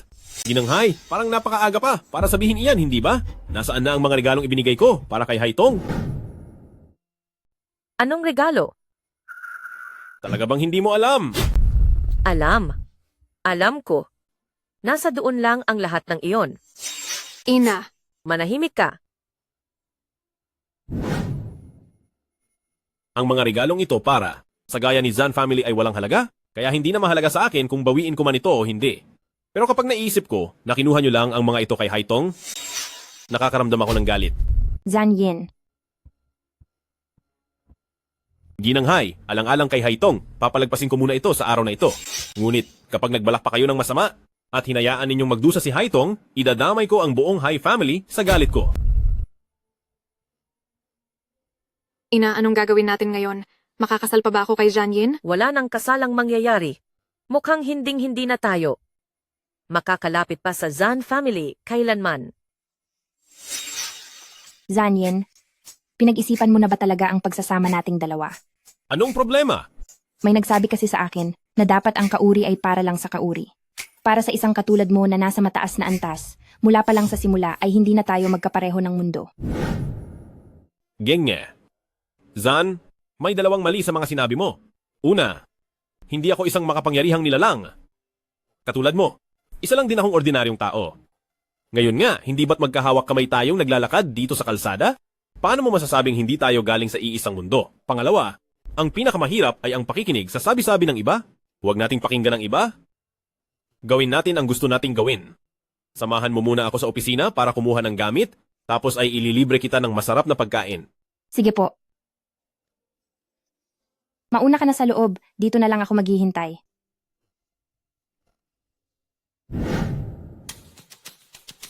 Uy, hindi ba si Haitong ito? Gia Lulu, anong ginagawa mo rito? Siyempre, dito ako nagtatrabaho. Ano namang ginagawa mo rito? Huwag mong sabihing naghahanap ka rito ng trabaho. Pwede ring sabihin ganoon. Huwag mo na ituloy. Ang Wansheng Group na ito ay ang #1 na kumpanya sa buong bansa. Tapos ikaw? Bakit? Anong problema? Pareho naman tayong graduate sa iisang eskwelahan. Kung nakakapagtatrabaho ka rito, bakit hindi ako pwede? Akala mo ba kapantay mo ako? Pagdating sa ganda at pinag-aralan, lamang na lamang ako sa iyo ng 18 beses. At ang pinakaimportante sa lahat, supervisor ang asawa ko dito sa Wansheng Group. Nagtatrabaho siya mismo sa tabi ng pinakamayamang si Jian Yin, kay President Jian. Sino ba ang asawa mo? Nararapat ka bang ikumpara sa akin? Anong silbi ng pagsasabi ng mga ito? Akala ko umaasa tayo sa sariling galing at hindi sa katayuan ng pamilya o pati na sa asawa. Sinasabi mo lang yan dahil wala ka niyan, di ba? Hay, hayaan na. Ang buhay ng mga katulad namin ay hinding-hindi mo ma-imagine. Kahit pa ang isang utility worker sa Wansheng Group, ay libu-libong beses na mas lamang sa'yo. Ay oo nga pala. Nabalitaan kong kasal ka na? Security guard ba o foreman ang napangasawa mo? Huwag mong sabihing pandak at mahirap lang siya? Hahaha! Ako ang napangasawa niya. President Jan? Haitong, ang asawa mo ay si President Jan. Bakit? May problema ba? President Jan, pasensya na po. Mali po ang nasabi ko kanina. Hindi ko po alam na si Haitong ang inyong may bahay. Kaya kung hindi ko pala asawa si Haitong, ganito mo na lang siya aapihin. Ganoon ba? Ako po. Ang Wansheng Group hindi kailangan ng empleyadong tulad mo. Pwede mo nang iligpit ang gamit mo at mag-resign. President Jan? Kapag nagpumilit ka pa, hindi lang simpleng pag-alis sa trabaho ang aabutin mo. Opo. Saka sabihan mo ang asawa mo na simula bukas ay hindi na rin siya kailangang pumasok. Ano po, President Jan? Uy, hindi ba tayo sumobra kanina? Paano naging sobra yon? Mabait pa nga ang ginawa ko. Saka ang kailangan mo lang tandaan na simula ngayon, hindi na kita hahayaang apihin ng kahit sino. Siya nga pala, sobra na akong nabuburyong. Gusto ko sanang maghanap ng trabaho. Sige, doon ka na lang sa kumpanya ko magtrabaho. Sige, pwede na rin. Pero kahit magtatrabaho ako roon, dapat hindi malaman ng iba ang tunay nating relasyon. Kasi kung ang katayuan ko bilang asawa ng presidente ay mabubunyag, paano pa ako makakapagtrabaho ng maayos? Hindi naman yata tama yon. Hindi ka na ordinaryong tao ngayon? Natatakot ako baka apihin ka. Pero ordinaryong tao naman talaga ako. Bakit? Minamaliit mo ba ang mga ordinaryong tao? Hindi sa ganoon. Sige, masusunod ang gusto mo? Hindi ko sasabihin sa kanila, okay? Basta pumasok ka na lang ng maayos. Sa bagay, para sa taong may mataas na katayuan na tulad mo, normal lang na maliitin kaming mga ordinaryo. Kaya hindi mo na kailangang mag-adjust para sa akin.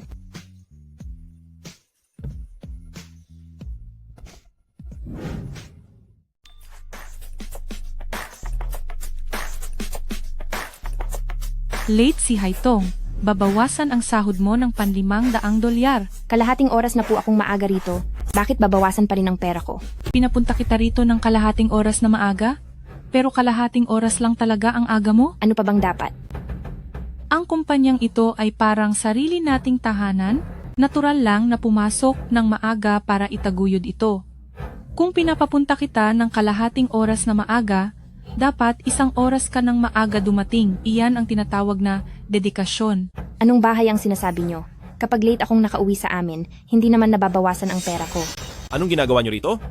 Sir President Chan, tinuturuan ko lang po ng maayos ang baguhang ito ng ating mga patakaran. Late rin po si Sir President Jan. Magkano po ang bawas sa kaniya? Bawas sa pera? Sir President Jan, nagkakamali po kayo, hindi ko po magagawang bawasan ang pera ninyo. Sobrang wala ka talagang respeto, Haitong. Di ba sabi niyo po, ang kumpanya ay parang tahanan natin, kaya dapat maagang pumasok para itaguyod ito. Kalahating oras na nga akong maaga, pero binawasan niyo pa rin ako.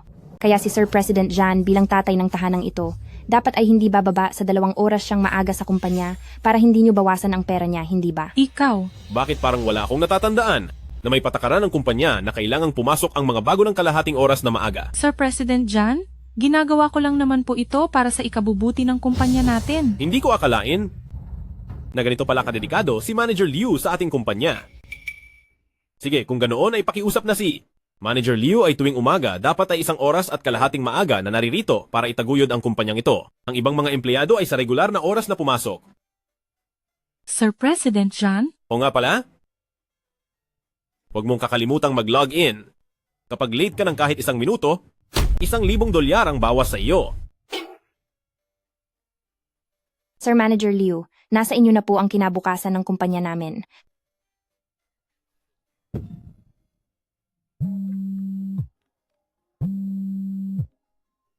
Hello ate, bakit po?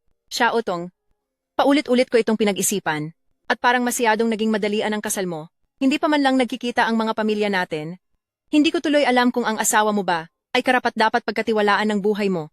Kaya ang naisip ko, pwede ba kaming magkita ng pamilya niya? Para masigurado ko kung okay ba sila. Tatanungin ko siya mamaya kung kailan pwede ang pamilya niya. Sige.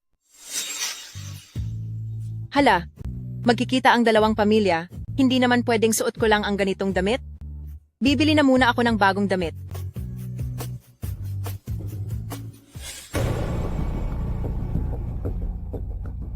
Hello? Hailing, bakit nagwaldas ka na naman ng pera? Bakit nabawasan na naman ang card ng mahigit $1,000? Doon na tayo. Na makikipagkita tayo sa pamilya ng kasintahan ni Haitong. Inisip ko lang na bumili ng bagong damit para maging formal, dahil kung hindi, baka maliitin nila tayo. Paano kung hamakin nila si Haitong? Anong klaseng damit ang bibilhin mo na mahigit $1,000? Iyong mga damit sa tabi-tabi na nagkakahalaga lang ng $40 o $50, hindi ba sapat iyon para isuot mo? At isa pa, kilala mo naman si Haitong, hindi ba? Kailangan pa ba nating magpasikat? Ang pagsama ko ang pinakamalaking karangalan para sa kanya. Pero, alam mo ba kung gaano kahirap kumita ng pera? Imbes na tulungan mo ako, araw-araw mo pa itong ginagasta sa walang kwentang bagay. Sinasabi ko sa iyo, ngayon din, kaagad, ibalik mo ang damit na iyan.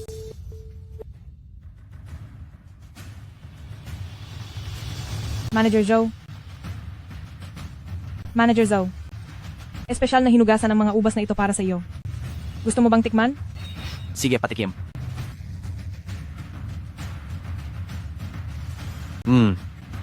Kamusta? Matamis ba? Matamis.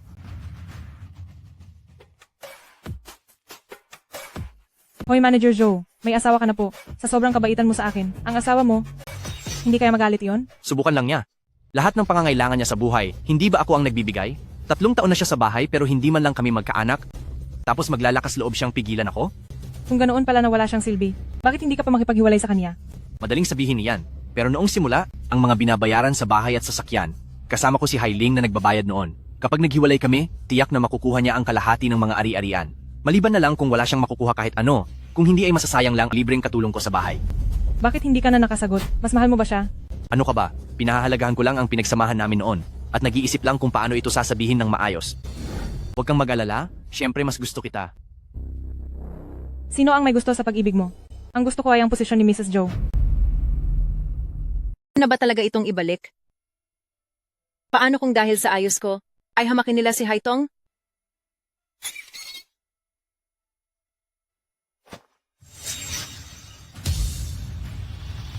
Hoy, ano bang ginagawa mo? Pasensya na, hindi ko po napansin. Ate, bago pa lang ang kotse ko. Ito ang Rolls-Royce. Sir, humihingi po ako ng paumanhin. Kung maaari po, ipakumpunin niyo na muna ang kotse at babayaran ko po kayo kahit magkano. Wala akong oras sa ngayon. Ganoon po ba?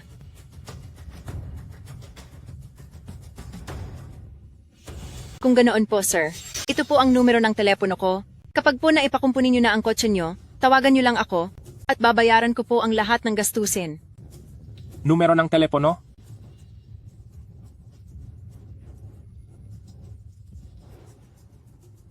Sir, kung hindi po kayo naniniwala sa akin, ito po ang identification card ko, pati na ang birth certificate ko. Iwan ko po ang mga ito sa inyo hanggang sa mabayaran ko po kayo ng buo. Pwede na po ba iyon?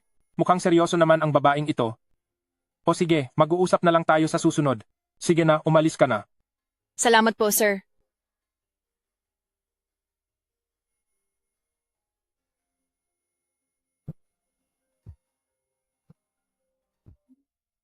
Hello, President Zan. Napatawag ka yata. Huwag ka nang madaldal. Di ba usapan natin na magkikita tayo ngayon? Nasaan ka na? Huwag mo nang itanong itong bagong kotse ko, agas-gas lang sa daan. Sige, hintayin mo ako, parating na ako. Ano? Ate, anong sasakyan ng kamo ang nagasgasan mo? Isang Rolls-Royce. Haitong, hindi ba't sobrang mahal niyan? Medyo mahal nga po. Ha? Anong gagawin ko? Nitong mga nakaraang araw laging nagagalit ang asawa mo, si ate? Dahil malaki ang nagagastos ko? At kapag nalaman niya ito, tiyak na magagalit lang siya. Hindi niya ako tutulungan kahit isang sentimo. Hindi rin naman ganoon kalaki ang naitabi kong pera. Hay, ano na ang gagawin ko? Huwag ka munang mag-alala. Gasgas lang naman iyon. Baka hindi naman ganoon kamahal ang pagpapaayos. At isa pa, marami-rami na rin akong naitabing pera ngayon. Kung pagsasamahin natin ang pera nating dalawa, mukhang sapat naman na. Hindi maaari iyon. Paano ko gagamitin ang pera mo para pambayad sa nagawa kong gulo? Bakit mo pa pinaghihiwalay ang sa akin at sa iyo? Ayos lang, magagawan din natin iyan ng paraan.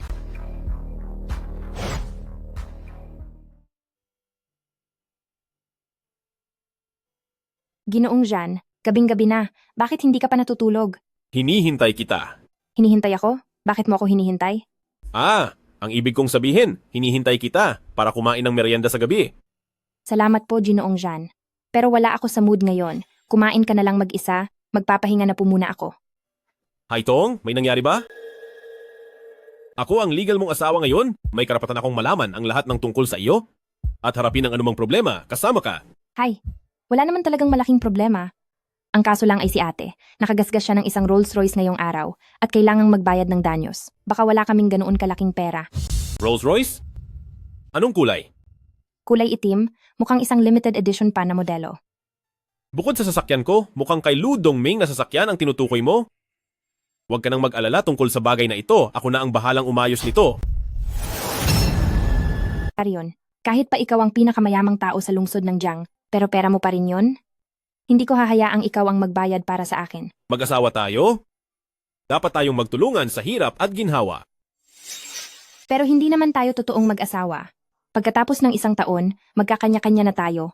Mula noon ay magiging magkakilala na lang tayo. Magkakilala na lang. Hay naku, basta hindi ko kailangan ng tulong mo sa pambayad. Huwag kang mag-alala, hindi ko babayaran yon para sa'yo.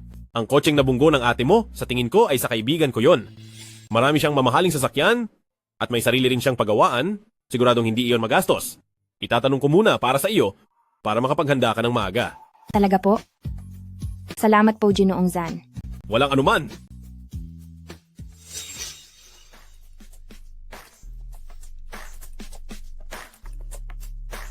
Hulo, President Zan, mukhang madalas ang tawag mo nitong mga nakaraan ah. Ano ba yon? Anong maipaglilingkod ko? Lu Dongming. Ang nakagasgas ng kotse mo ngayon ay kapatid ng asawa ko? Ate ng asawa mo pala. Isang hindi inaasahang pagkakataon nito ah. Sabihin mo na, magkano ba ang kailangang bayaran? Ano ka ba? Ate na ng asawa mo yun, paano ko siya sisingilin sa danyos? Akala mo ba kulang ako sa pera? Hindi, kailangan magbayad. Pero huwag masyadong malaki. Nag-aalala ako na baka ang dalawa ay hindi ito kayang bayaran. Naiintindihan ko. Takot ka na mag-alala si Dimay at hindi tanggapin ang pabor mo, di ba? Zanyin, ano na bang nangyayari sa iyo? Ang dating matapang nating President Zan, bakit ngayon kapag nagpapatulong, ay sobrang maingat na? Mukhang hawak ka na talaga sa leeg ng asawa mo ah. Lu Dongming. Sige na, titigil na ako. Sige, pagbibigyan ko na ang pagmamahal mo at bilang tanda na lang, singilin na lang natin ng $1,000,000. Sige, ibababa ko na. Sandali muna, Zanyin, kung talagang mahal mo siya, ay sabihin mo na agad kay Dimay kasi kung hindi baka. Hulo? Ginoong Jan, maaari ba akong pumasok? Ok? Siyempre.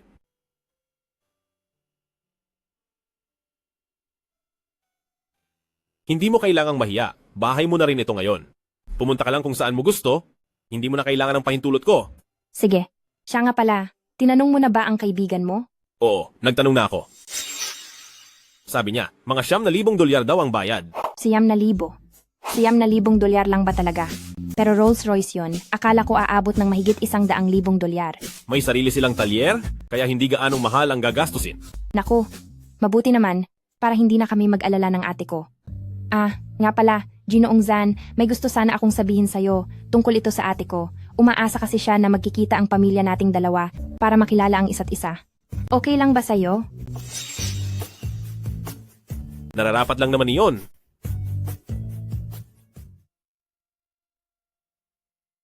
Pagdating sa kasal, dapat itong dumaan sa tamang proseso, pag-uusap ng mga magulang, hindi dapat nagmamadali. Sa totoo lang, naging masyado akong pabaya. Nako, hindi naman. Kunyaring kasal lang naman ito. At ginawa lang natin ito dahil sa sitwasyon. Sapat na ang pumayag si Ginoong Jan na tulungan ako sa ate ko. Talagang nagpapasalamat na ako. Ikaw? Hindi ka na ba galit sa akin? Matagal na akong hindi galit sa'yo. Bakit Ginoong Zan pa rin ang tawag mo sa akin? Hmm. Hindi ba nag-usap na tayo tungkol dito? O sige, Zanyen. Mabuti naman. Mauna na akong matulog. Good night, Zanyen. Good night. Hello, Ate May, nalaman ako. $9,000 lang ang kailangang bayaran para sa sasakyang iyon. 9,000? Ang galing! Kaya kong magbayad ng 9,000. Siya Utong, salamat sa iyo. Huwag ka nang mahiya sa akin. Ay oo nga pala ate, nag-usap kami ni Zanyen. Magkikita ang dalawang pamilya natin ngayong weekend. Sige, maghahanda ako ng mabuti. Sige.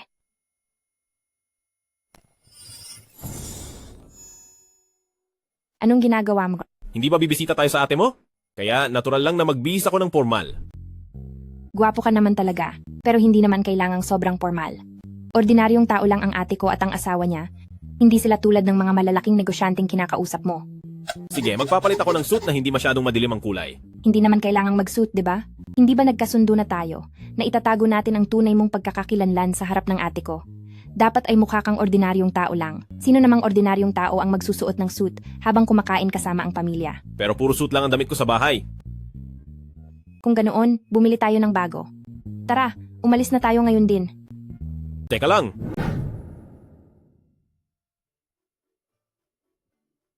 Uy, maganda rin ang isang ito. At couple shirt pa. Sa'yo ang isa at akin ang isa. Isukat nating dalawa. Ayoko. Pwede pa ring isuot ang mga damit na nagkakahalaga lang ng ilang $10. Sasabayan kitang isukat ito. Ako. Sige na nga. Heto.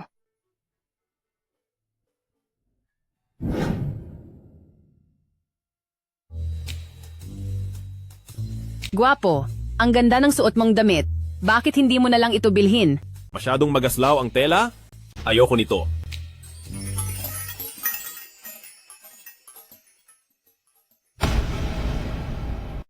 Anong masasabi mo? Maganda ba? Maganda. Sir, kung ayaw niyo po ng damit, maaari niyo po muna itong hubarin at ibabalik ko na sa dati nitong pwesto. Magbabayad na ako. Sige po, sige po. Teka, bakit ka nagmamadaling magbayad? Hindi pa nga natin napagdedesisyonan kung kukunin ba. Sinubukan ko na. Bakit hindi pa kukunin? Saka sa tingin ko, maganda ang tela nito. Pero, pantalaga itong damit pang couple. Bakit? Dahil kunwari lang naman ang kasal natin, pang tunay na magkasintahan lang ang mga ganitong suot. Kahit pa kunwari, kasal pa rin iyon. Sir, ayos na po ang bayad niyo. Salamat po sa pagbisita. Tara na. Uy! Saan tayo pupunta? Dahil nakabili na ng bagong damit, dapat lang na lumabas tayo para mamasyal. Tara. Janyen, Saan ka ba nagpunta? ibinili lang kita ng mga street food. Sobrang sarap nito at talagang napakaanghang. Tikman mo ito. Sobrang anghang. Oo. Hindi ako kumakain ng mga tinda sa tabi-tabi. Sus, nung una nga sabi mo hindi ka kumakain ng youtiao. Pero ngayon, araw-araw ka nang bumibili noon, di ba? Masarap ito, totoo. Tikman mo. Bilis na. Masarap, di ba? Ah, iyon ang lahat iyan.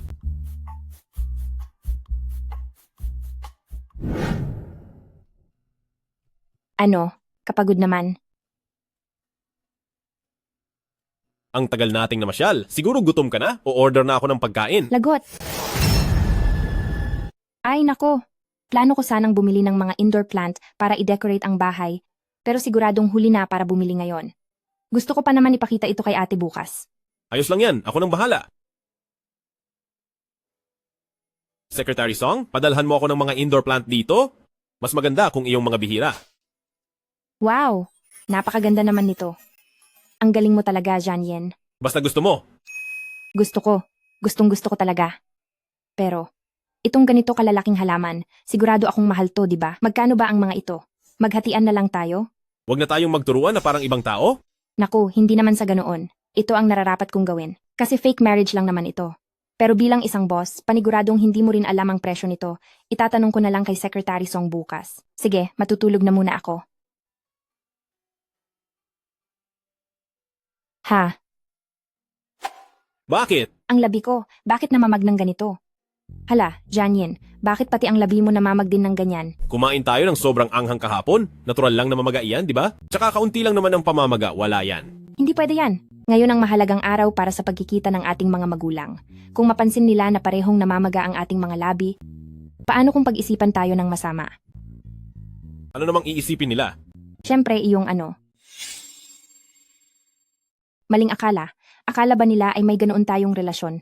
Ganoon naman talaga ang relasyon natin. Saka, kung mapagkamalan man nila tayo, hindi ba mas mapapatunayan ito na tunay tayong kasal? Ano bang masama doon? Siyempre, masama iyon sa reputasyon ko. Sa hinaharap kapag naghiwalay na tayo, paano pa ako makakapag-asawa?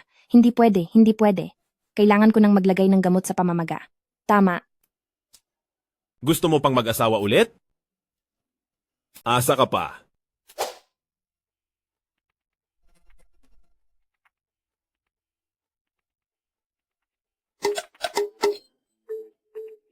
Nahihirapan ka na gawin iyan?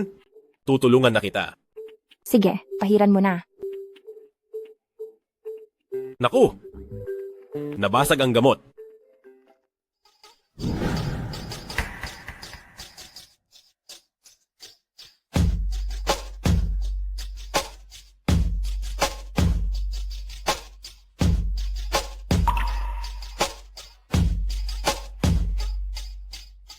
Kuya, nandito kami para... Lola. Uy. Naku, itong paningin ko ay talagang malabo na. Nitong mga nakaraan, bakit wala na akong makitang maayos? Sinasabi ko na po sa inyong bumili tayo ng salamin, pero hindi po kayo nakikinig. E di bibili na tayo ngayon. Tara. Uy, sandali po, Lola.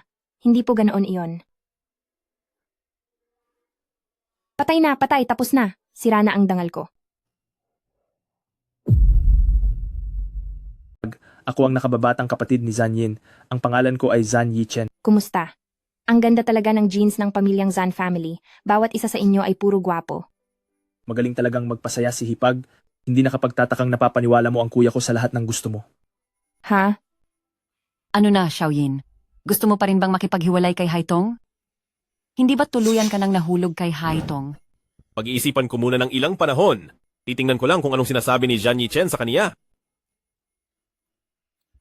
Pati sa sariling kapatid nagseselos ka? At ayaw mo pang umamin? Anong pinag-uusapan nyo? Bakit parang napakasaya nyo yata? Kuya, pinupuri ka ni Hipag. Ang gwapo mo raw. Talaga? Kailan ko sinabi yon? Ay, may kumakatok sa pinto. Siguradong si ate na iyan.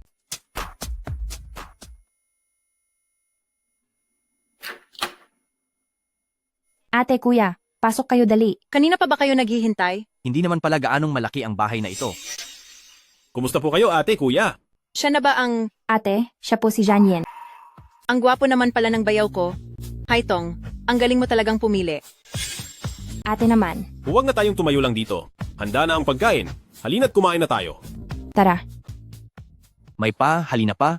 Akala mo naman ay piging ng palasyo. Huwag kang magsalita ng ganyan. Anong masama sa sinabi ko? Isa lang naman siyang ordinaryong empleyado na may sahod na $5,000 sa isang buwan. Ano namang silbi ng kaguwapuhan niya? Kaya ba niyang magbayad ng utang sa sasakyan at bahay? Tumahimik ka na lang muna. Tong, narinig ko na kayong dalawang magkapatid ay wala nang magulang mula bata pa kayo? Na ikaw mismo ang nagpalaki kay Haitong? Talagang kahanga-hanga ka po. Naku, hindi naman po lola.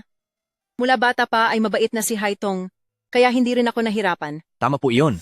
Simula nang lumipat dito si Hailing matapos ang kasal, sa akin umaasa ang dalawang magkapatid sa lahat ng gastusin, kaya talagang hindi na siya kailangang mag-alala. Kuya, parang mali naman po ang sinasabi nyo. Mula nang tumira ako rito sa bahay nyo, buwan-buwan akong nagbabayad ng upa at ang lahat ng mga gawaing bahay at paglilinis, kami ang gumagawa ng lahat. Kaya bakit mo sinasabing palamunin nyo kami? Hindi. Bakit mo ba inilalabas ang ganyang usapan? Anong mapapala natin sa mga maliit na bagay na iyan? Ang katotohanan ay, walang trabaho at hindi kumikita ang ate mo at ako ang kailangang bumuhay sa pamilyang ito. Pero hindi ba't ikaw naman ang nagpilit na paalisin si ate sa trabaho para magkaanak kayo? Kung hindi dahil sa iyo, baka general manager na si ate ngayon. Eh hindi naman siya. Hindi pa naman siya nakakabuo. Ikaw talaga. Zhao Honglin, tumigil ka na muna. Lumalamig na ang pagkain. Kumain muna tayo. Pamilya naman tayo. Huwag na nating bilangin ang mga ganiyang bagay, di ba kuya? Tama. Hailing, nauuhaw ako.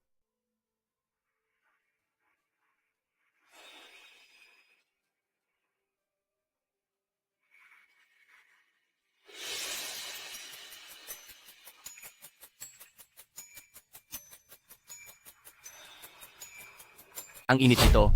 Gusto mo ba akong mapahamak? Ang simpleng bagay na ito, hindi mo magawa ng maayos. Sige, ikukuha kita ulit ng panibagong baso. Kuya, may tubig na tamang-tama ang init sa kusina. Kung gusto mong uminom, ikuha mo ang sarili mo. Nakita ko, bakit ko kailangang magsalin para sa sarili ko? Nag-asawa pa ako kung hindi ko rin lang siya uutusan. Haitong kuya, parang mali naman po yata ang sinasabi ninyo. Totoo iyon. Ang asawa ay katuwang mo sa buhay at kapantay mo. Hindi sila makina na binili mo para pagsilbihan ka. Pinapayuhan kita, kuya. Nabigyan mo naman ng kaunting respeto ang ate mo. Sino ka ba sa akala mo? Huwag mong isipin na porke napangasawa mo ang hipag ko, ay pwede mo na akong pagsabihan na parang magkapatid tayo. Zhou Honglin, huwag kang magsalita ng ganyan. Bakit? Ano bang mali sa sinabi ko? Kung hindi dahil sa pagpapatira ko kay Haitong, ang lalaking ito, makakakuha ba siya ng murang asawa? Sa halip na magpasalamat siya sa akin, lakas pa ng loob niyang pangaralan ako. Bata, alam mo ba talaga kung sino ang kinakausap mo? Zhou Honglin, itigil mo na ang pagsasabi na ikaw ang nag-alaga kay Haitong. Kailan ka ba gumastos kahit 1 sentimo para kay Haitong? Bago mag-18 taong gulang si Haitong ay ako ang sumuporta sa kanya. At pagkatapos niyon, ay nagtrabaho na siya para buhayin ang sarili niya. Ano ang kinalaman mo doon? Bakit walang kinalaman? Hindi ba sa bahay ko siya tumira? Hindi ba nagbabayad naman siya sa iyo ng renta? Bakit kailangang paulit-ulit mo itong isumbat? Siyempre sasabihin ko iyon. Walang silbi ang kakarampot na rentang ibinibigay niya. Kung hindi dahil sa akin, may matitirhan ba siya? At aabot ba siya sa araw na makapag-asawa siya? Sa bagay, dahil doon, ang dote para kay Haitong, dapat ay sa akin ibigay, di ba? Tama ba? Janyen, magkano ba ang dote na ibinigay mo? Zhou Honglin, kailan ka ba titigil? Hindi pa ako tapos. Ngayon, ang usapan ng parehong panig ng pamilya para pag-usapan ang tungkol sa kasal. At bilang nakakatanda kay Haitong, ano ang mali kung magtatanong ako tungkol sa dote? Ikaw? Kuya, tungkol sa dote, dapat ay ang ate ko ang nagtatanong niyan. Ano ba ang pakialam mo? Bakit hindi ako magkakaroon ng pakialam? Ang pera niya ay pera ko rin. Zanyen, magkano ba talaga ang ibibigay mong dote? Nagpakasal kami dahil sa pag-ibig, walang kailangang dote o regalo.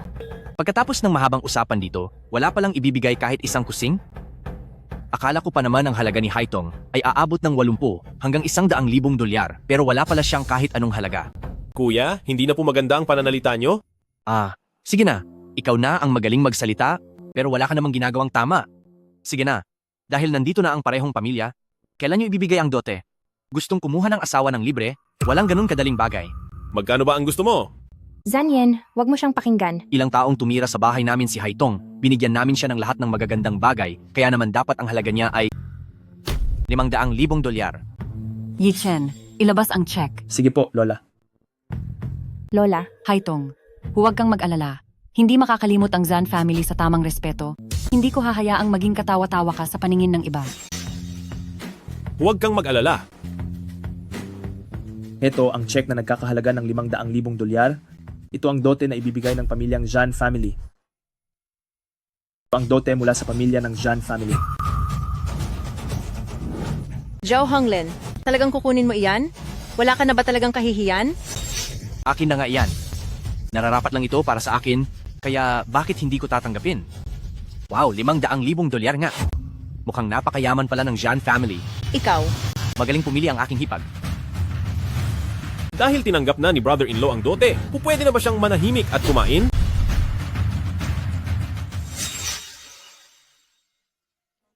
Lola, hindi ba talaga kayo pwedeng magtagal pa? Hindi ko naguguluhin ang inyong mag-asawa. Haitong, kailangang tandaan mo ang lahat ng mga sinabi ko sa iyo kanina. Aalis na ako. Sandali, ano ba ang sinabi ni Lola sa iyo kanina? Tutulungan ko muna ang ate ko sa paghuhugas ng pinggan.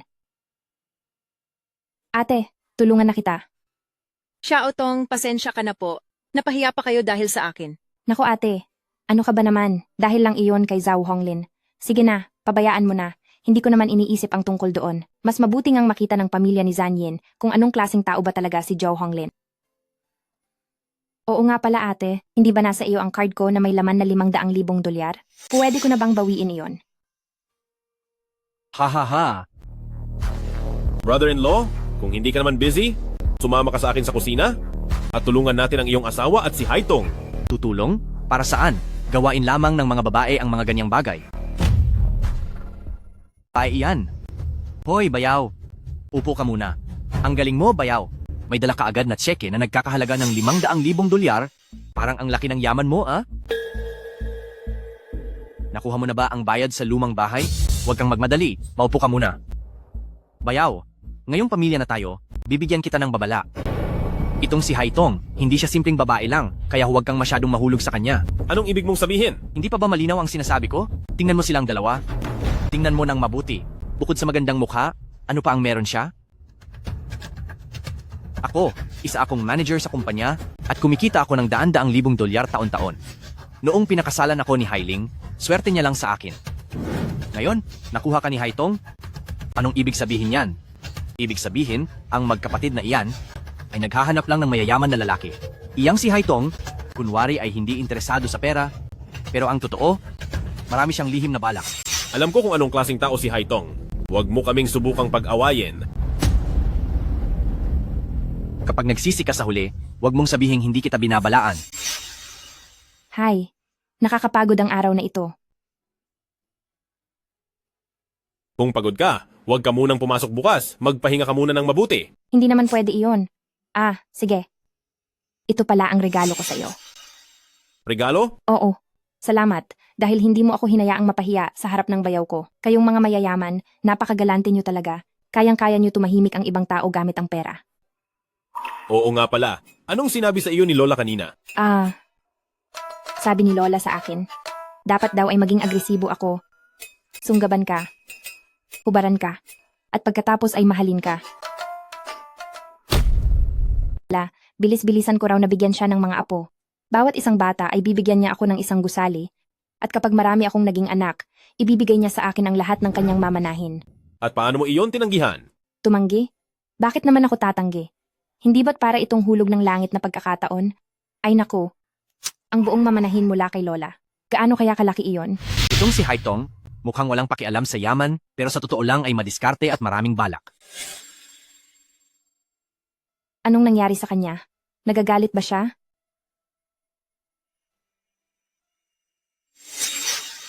Pirmahan mo ito. Kasunduan para sa formal na kasal? Ano ito? Dahil peke lang ang kasal nating dalawa, dapat ay malinaw ang lahat ng mga patakaran. Ang sa iyo ay sa iyo, at ang sa akin ay sa akin. Wala akong interes sa anumang pag-aari mo, at umaasa ako na wala ka ring ibang iniisip, tulad ng mamanahin mula kay Lola. Magiging pag-aari lang iyon ni Zan family. Naintindihan ko, pipirma na ako.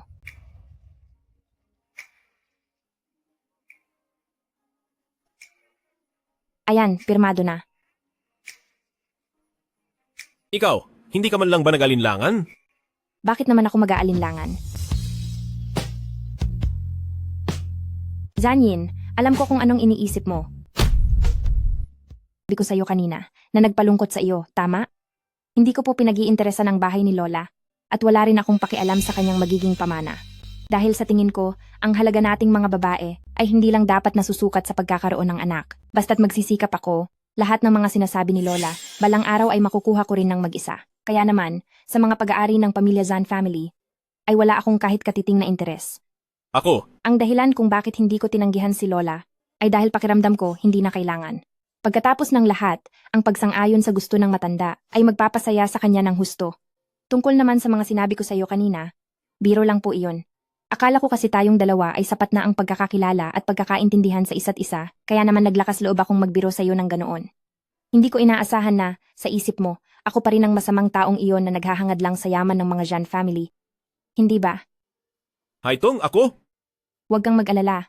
Ang mga nakasaad sa kasunduang ito ay mahigpit kong susundin. Kapag naghiwalay na tayo pagkatapos ng isang taon, wala akong kahit anong pag-aari ng Zan family na isasama o kukunin. Gabi na rin po, matutulog na ako. Magandang gabi. Ay, tsaka pala. Mula ngayon, tatawagin na lang kita bilang Ginoong Zan.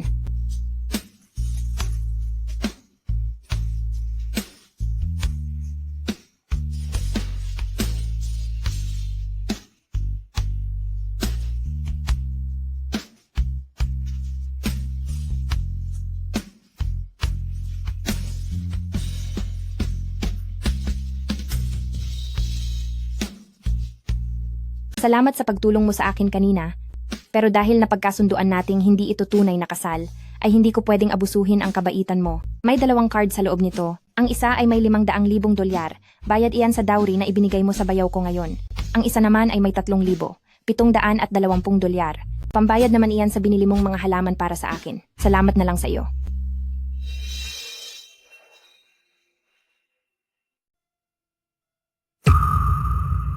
Mainit pa ang ulo ni Haitong ngayon. Kung hindi ko ito maipapaliwanag ng maayos, paano kung muli siyang magkaroon ng maling akala? Sir President John, makalipas ang 30 minuto ay mayroon po kayong international na pagpupulong. Narito na po ang lahat. Anong oras po kayo darating? May mas mahalaga akong gagawin dito. I-postpone nyo ang meeting. Ano po? Pero, Bakit hindi ka pa umalis, President John? Ipinagluto kita ng almusal. Kumain ka muna. Ayon sa nilalaman ng ating kasunduan sa kasal, ikaw ang bumili ng mga sangkap ng almusal na ito, at ikaw rin ang nagluto nito. Kaya sa iyo ang lahat ng ito, at hindi ko dapat hawakan, kaya hindi na ako kakain. Hindi, sandali. President John, mauuna na akong pumasok sa trabaho. Ihahatid na kita. Huwag na, meron naman akong sariling e-bike.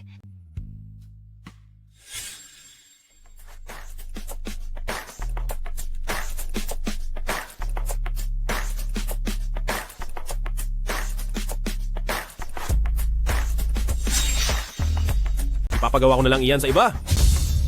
Huwag na.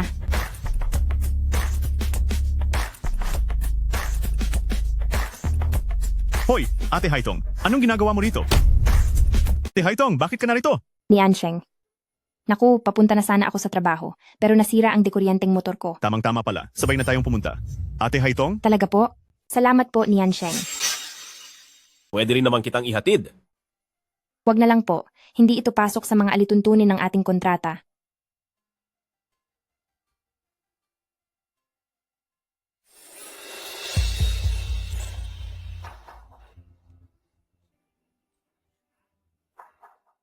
Hindi mo ba kayang pumasok ng maaga araw-araw? Ang kumpanya ay parang sarili mong bahay. Ikaw? Manager Liu, hindi ba't sinabi na ni President John na sa buong kumpanya ay ikaw lang ang tanging tao na kailangang pumasok ng mas maaga ng 30 minuto at ang lahat ay sa normal na oras na papasok? Bakit mo pa tinuturo sa mga bago ang mga lumang patakaran? Haitong, nagmamarunong ka na ba ngayon? Hindi naman po, sumusunod lang din ako sa utos ni President John.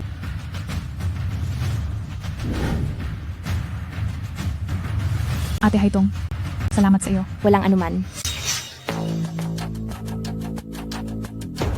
Jiang Ying, sasama ka sa akin sa labas mamaya para sa trabaho? Magpareserba ka na ng sasakyan. Manager Liu, baka naman po pwede kayo muna ang magpabook ngayon? Busy ako ngayon. Anong masama kung ikaw muna ang gumawa nito? Pero lagi na lang po ako ang nagpapabook at nag-aabono ng pera. Wala naman po akong natatanggap na pambayad niyo. Anong ibinubulong-bulong mo riyan? Akala mo ba ay ayaw kong magbayad o sinasamantala kita? Paano mangyayari iyon? Masyado lang talaga akong busy kaya wala akong oras para mag-book, okay? Jiang Ying, tingnan mo kung gaano ka kawalang isip. Masyadong busy si Manager Liu. Bakit mo pa siya pinapabook? Dapat hintayin mo munang matapos si Manager Liu bago ka mag-book bilang isang intern. Dapat sumusunod ka lang. Tama po ba, Manager Liu? Ikaw? Ay, tama. Manager Liu, iyong binabayarang kotse na pinalista mo kay Jiang Ying ay hindi mo pa nababayaran sa kanya. Baka nakalimutan mo lang dahil sa busy ka, kaya tandaan mong ibigay iyon sa kanya, ha? Ate Haitong, maraming salamat. Napakabait mo talaga sa akin. Wala iyon. Dumaan naman tayong lahat sa ganyan. Huwag mo na lang hayaang api-apihin ka. Dahil reward ito ng kumpanya, nag-imbita kami ng isang head chef mula sa Michelin Star Restaurant. Kaya kahit anong gusto nyo, ay pwedeng-pwede nyong orderin. Sagot ito ng kumpanya. Wow, ang galing naman. Haitong, hindi ka pa nag-aalmusal kaninang umaga, di ba? Gusto mo bang kumain muna? Huwag na po. Salamat. Hindi po ako gutom. Ituloy nyo na ang ginagawa nyo.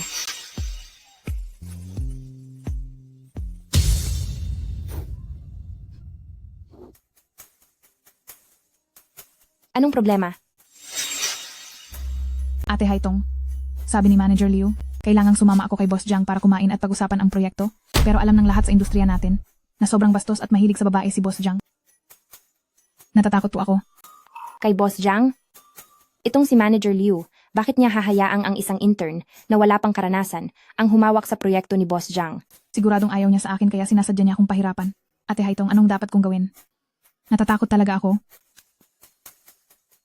Ate Haitong, pwede po ba kayong sumama sa akin? sasamahan kita. Pero kailangang tandaan mo ito. Uminom ka lang ng kaunti. Naiintindihan mo ba? Oo po. Oo po.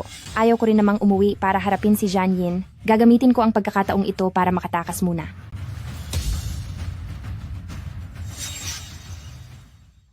President Zhang tungkol po sa proyekto ng kumpanya. Eto na iha. Dahil narito ka, dapat kang sumunod sa mga patakaran ko. Halika, uminom muna tayo. Pasayahin mo ako sa pakikipag-inuman. At pagkatapos ay pag-uusapan natin ang trabaho. President Zhang, itong batang ito ay ang bago naming intern sa kumpanya. Hindi pa niya alam ang mga patakaran. Ako na lang po ang iinom kasama ninyo. Sige. Gusto kong makisama sa mga taong kasing sigla mo. Binibining Haitong. Sige na.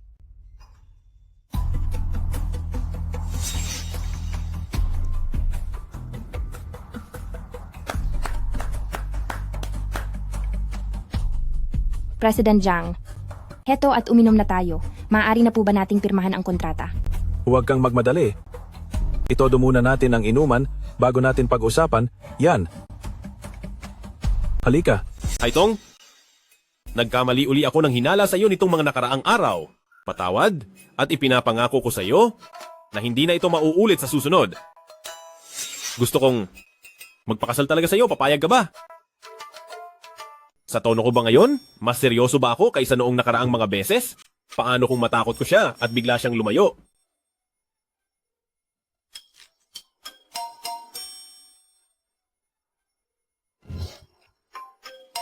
Gabi na, bakit wala pa rin si Haitong?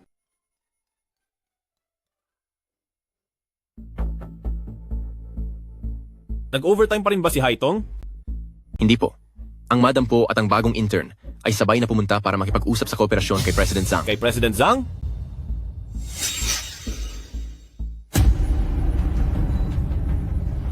President Zhang, kapag naubos ko ba ang basong ito, maaari na tayong pumirma? Huwag kang mag-alala. Paniguradong pipirma tayo.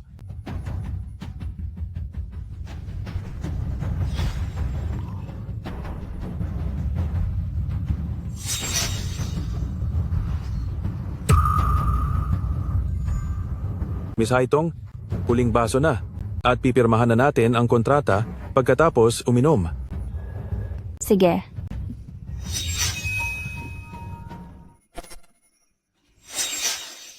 Sandali.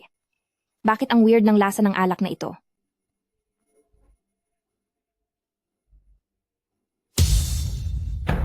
Sa wakas, napakahilo ko rin siya. Marunong talagang kumilos ang inyong manager Liu. Kontento ako sa babaeng ipinadala niya. Pagkatapos pumirma ng kontrata, sasabihan ko si President Zhang na ang Liu Baiwei ang itatatalaga kong project manager. Salamat po, President Zhang.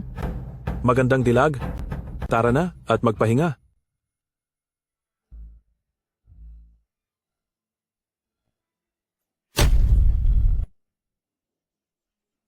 Ate Haitong, huwag mo akong sisihin. Sabi ni Manager Liu, kapag nawala ka lang ako magkakaroon ng pagkakataong maging regular. Sisihin mo na lang si Manager Liu sa pagiging walang puso niya. Gandang babae, lakas mo palang uminom. Kung hindi ko ginamitan ito, siguradong makikipag-agawan ka pa sa akin hanggang ngayon. Napakaganda talaga ng iyong mukha. President Zhang, anong ginagawa mo rito? President Zhang, anong ibig mong sabihin dito? Ako nga dapat ang magtanong kung anong balak mo. Gabi na, bakit mo dinala ang asawa ko rito?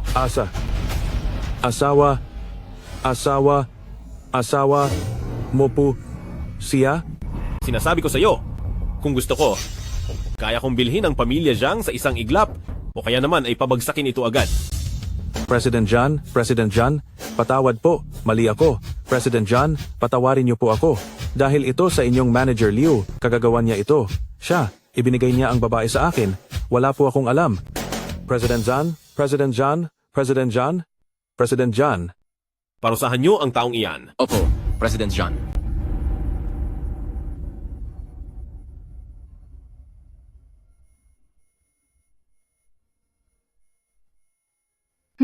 Jan Yin. Baliw ka talaga. Pinainom ka lang, uminom ka naman agad. Paano na lang kung hindi ako dumating ngayon? Zan Yin, ang sama mo, Bakit mo ba palagi akong pinaghihinalaan? Pasensya na. Alam kong mali ako. Hinding-hindi ko na uulitin iyon, pangako.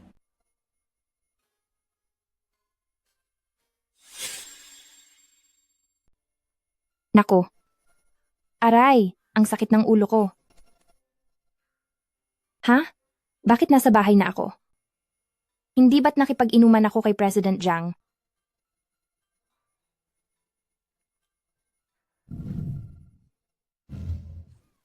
Mahuhuli na naman ako sa trabaho. Buti na lang at nakahabol pa. Hoy, tingnan mo! Paano niya pa nakuha ang makapal niyang mukhang pumunta rito? Wala tayong magagawa. Talagang makapal ang mukha niya. Hindi natin siya mapapantayan. Jiang Ying, may dumi ba sa mukha ko? Bakit ganoon sila makatingin sa akin? Jiang Ying. Haitong, paano mo pa nakuha ang makapal na mukhang pumasok sa kumpanya? Ang kapal talaga ng mukha mo. Hindi mo man lang ba alam mahiya? Anong ibig mong sabihin? Bakit naman ako mahihiya? Huwag ka nang magpanggap. Para lang makuha ang kontrata, ang ginawa niyo ni President Jiang sa kwarto, alam na nating lahat yan. Ano pang arte yan? Anong kalokohan niyang pinagsasabi mo? Sino ang may ginawang masama kasama si President Jiang? Gawa-gawa mo lang ang balitang yan. Gawa-gawa nga ba? O ayaw mo lang aminin? Mismong si Jiang Ying ang nakakita? Pumasok kayo ni President Jiang sa kwarto? Hindi ba, Jiang Ying? Oo, mismo kong nakita.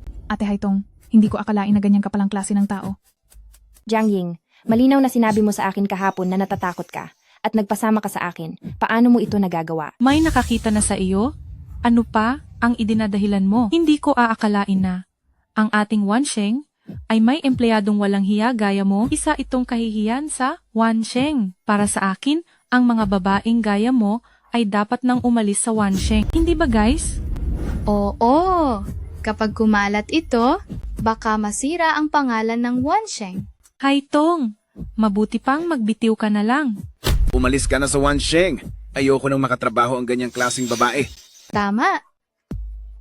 Haitong, aalis ka ba ng kusa o gusto mong palayasin kita?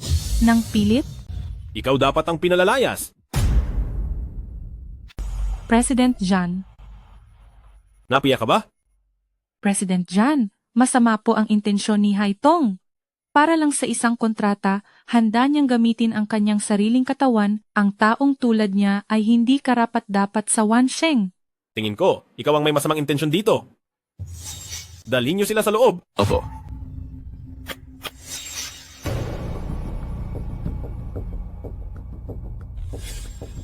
Ang babaeng ito. Siya ang nagdala sa akin ng babae. At sabi niya ay ibigay ko sa kanya ang posisyon ng supervisor. Inutusan din niya si Jiang Ying na lagyan ng kung ano ang inumin ni Miss Haitong. Lahat ng kasamaang ito ay gawa nila. Wala po akong kinalaman dito. Jiang Ying, naging mabuti ako sa iyo, di ba? Bakit mo ito nagawa? Wala akong ginagawa. Manager Liu, magsalita ka naman. President Jiang, hindi niya dapat paniwalaan ang sinasabi niya. Siguradong binayaran siya ni Haitong. Gusto lang talaga ni Haitong na makuha ang posisyon ko bilang supervisor. Kaya niya ako pilit na pinagbibintangan. Wala talaga akong kinalaman dito. Posisyon ng supervisor? Ano mang gusto ng asawa ng isang Jianyin ay makukuha niya. Bakit naman niya pagkakaintusan ang maliit na posisyon mo bilang supervisor? Napakakatawa mo. Asawa? Si Haitong ang asawa ng presidente? Paano nangyari iyon? Ate Haitong, mali ako. Nakikiusap ako. Patawarin mo ako. Ginawa mo ang lahat ng iyon para lang maging regular sa trabaho, di ba?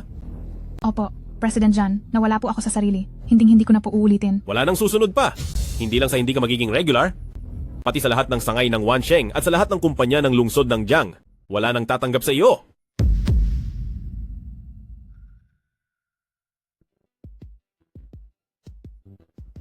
Dalhin silang tatlo sa istasyon ng pulis. Ikwento nyo ang bawat detalye ng nangyari kahapon nang walang kulang sa mga pulis para pagbayarin sila sa kanilang mga ginawa. Opo. President Zan, mali po ako. President Zan, maawa po kayo sa akin.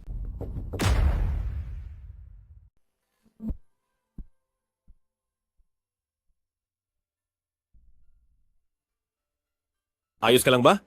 Nasaktan ka ba nila? Ikaw pala ang nagligtas sa akin kagabi. At naghatid sa akin pa uwi. Oo. Kaya, paano mo balak magpasalamat sa akin? Magtatrabaho po ako ng mabuti. Haitong, patawad. Ano po? Maling akala ang nagawa ko nitong mga nakaraang araw. Alam ko nang nagkamali ako. Mapapatawad mo ba ako? Ginoong Zan, naiintindihan ko naman ang ginawa mo. Kaya lang, ang laging mapagkamalan ay masakit din sa damdamin. Pero huwag mo na ring masyadong isipin yon. Total ay 1 taon lang naman ang pagsasama natin. Paano kung sabihin kong, hindi ko gustong 1 taon lang tayo? Ano? Haitong ako! Gusto kita. Gusto mo? Gusto mo ako? Ito ay ang dapat manatiling mga salita sa estruktura. Ayaw ko na ng kasunduang kasal lang tayo.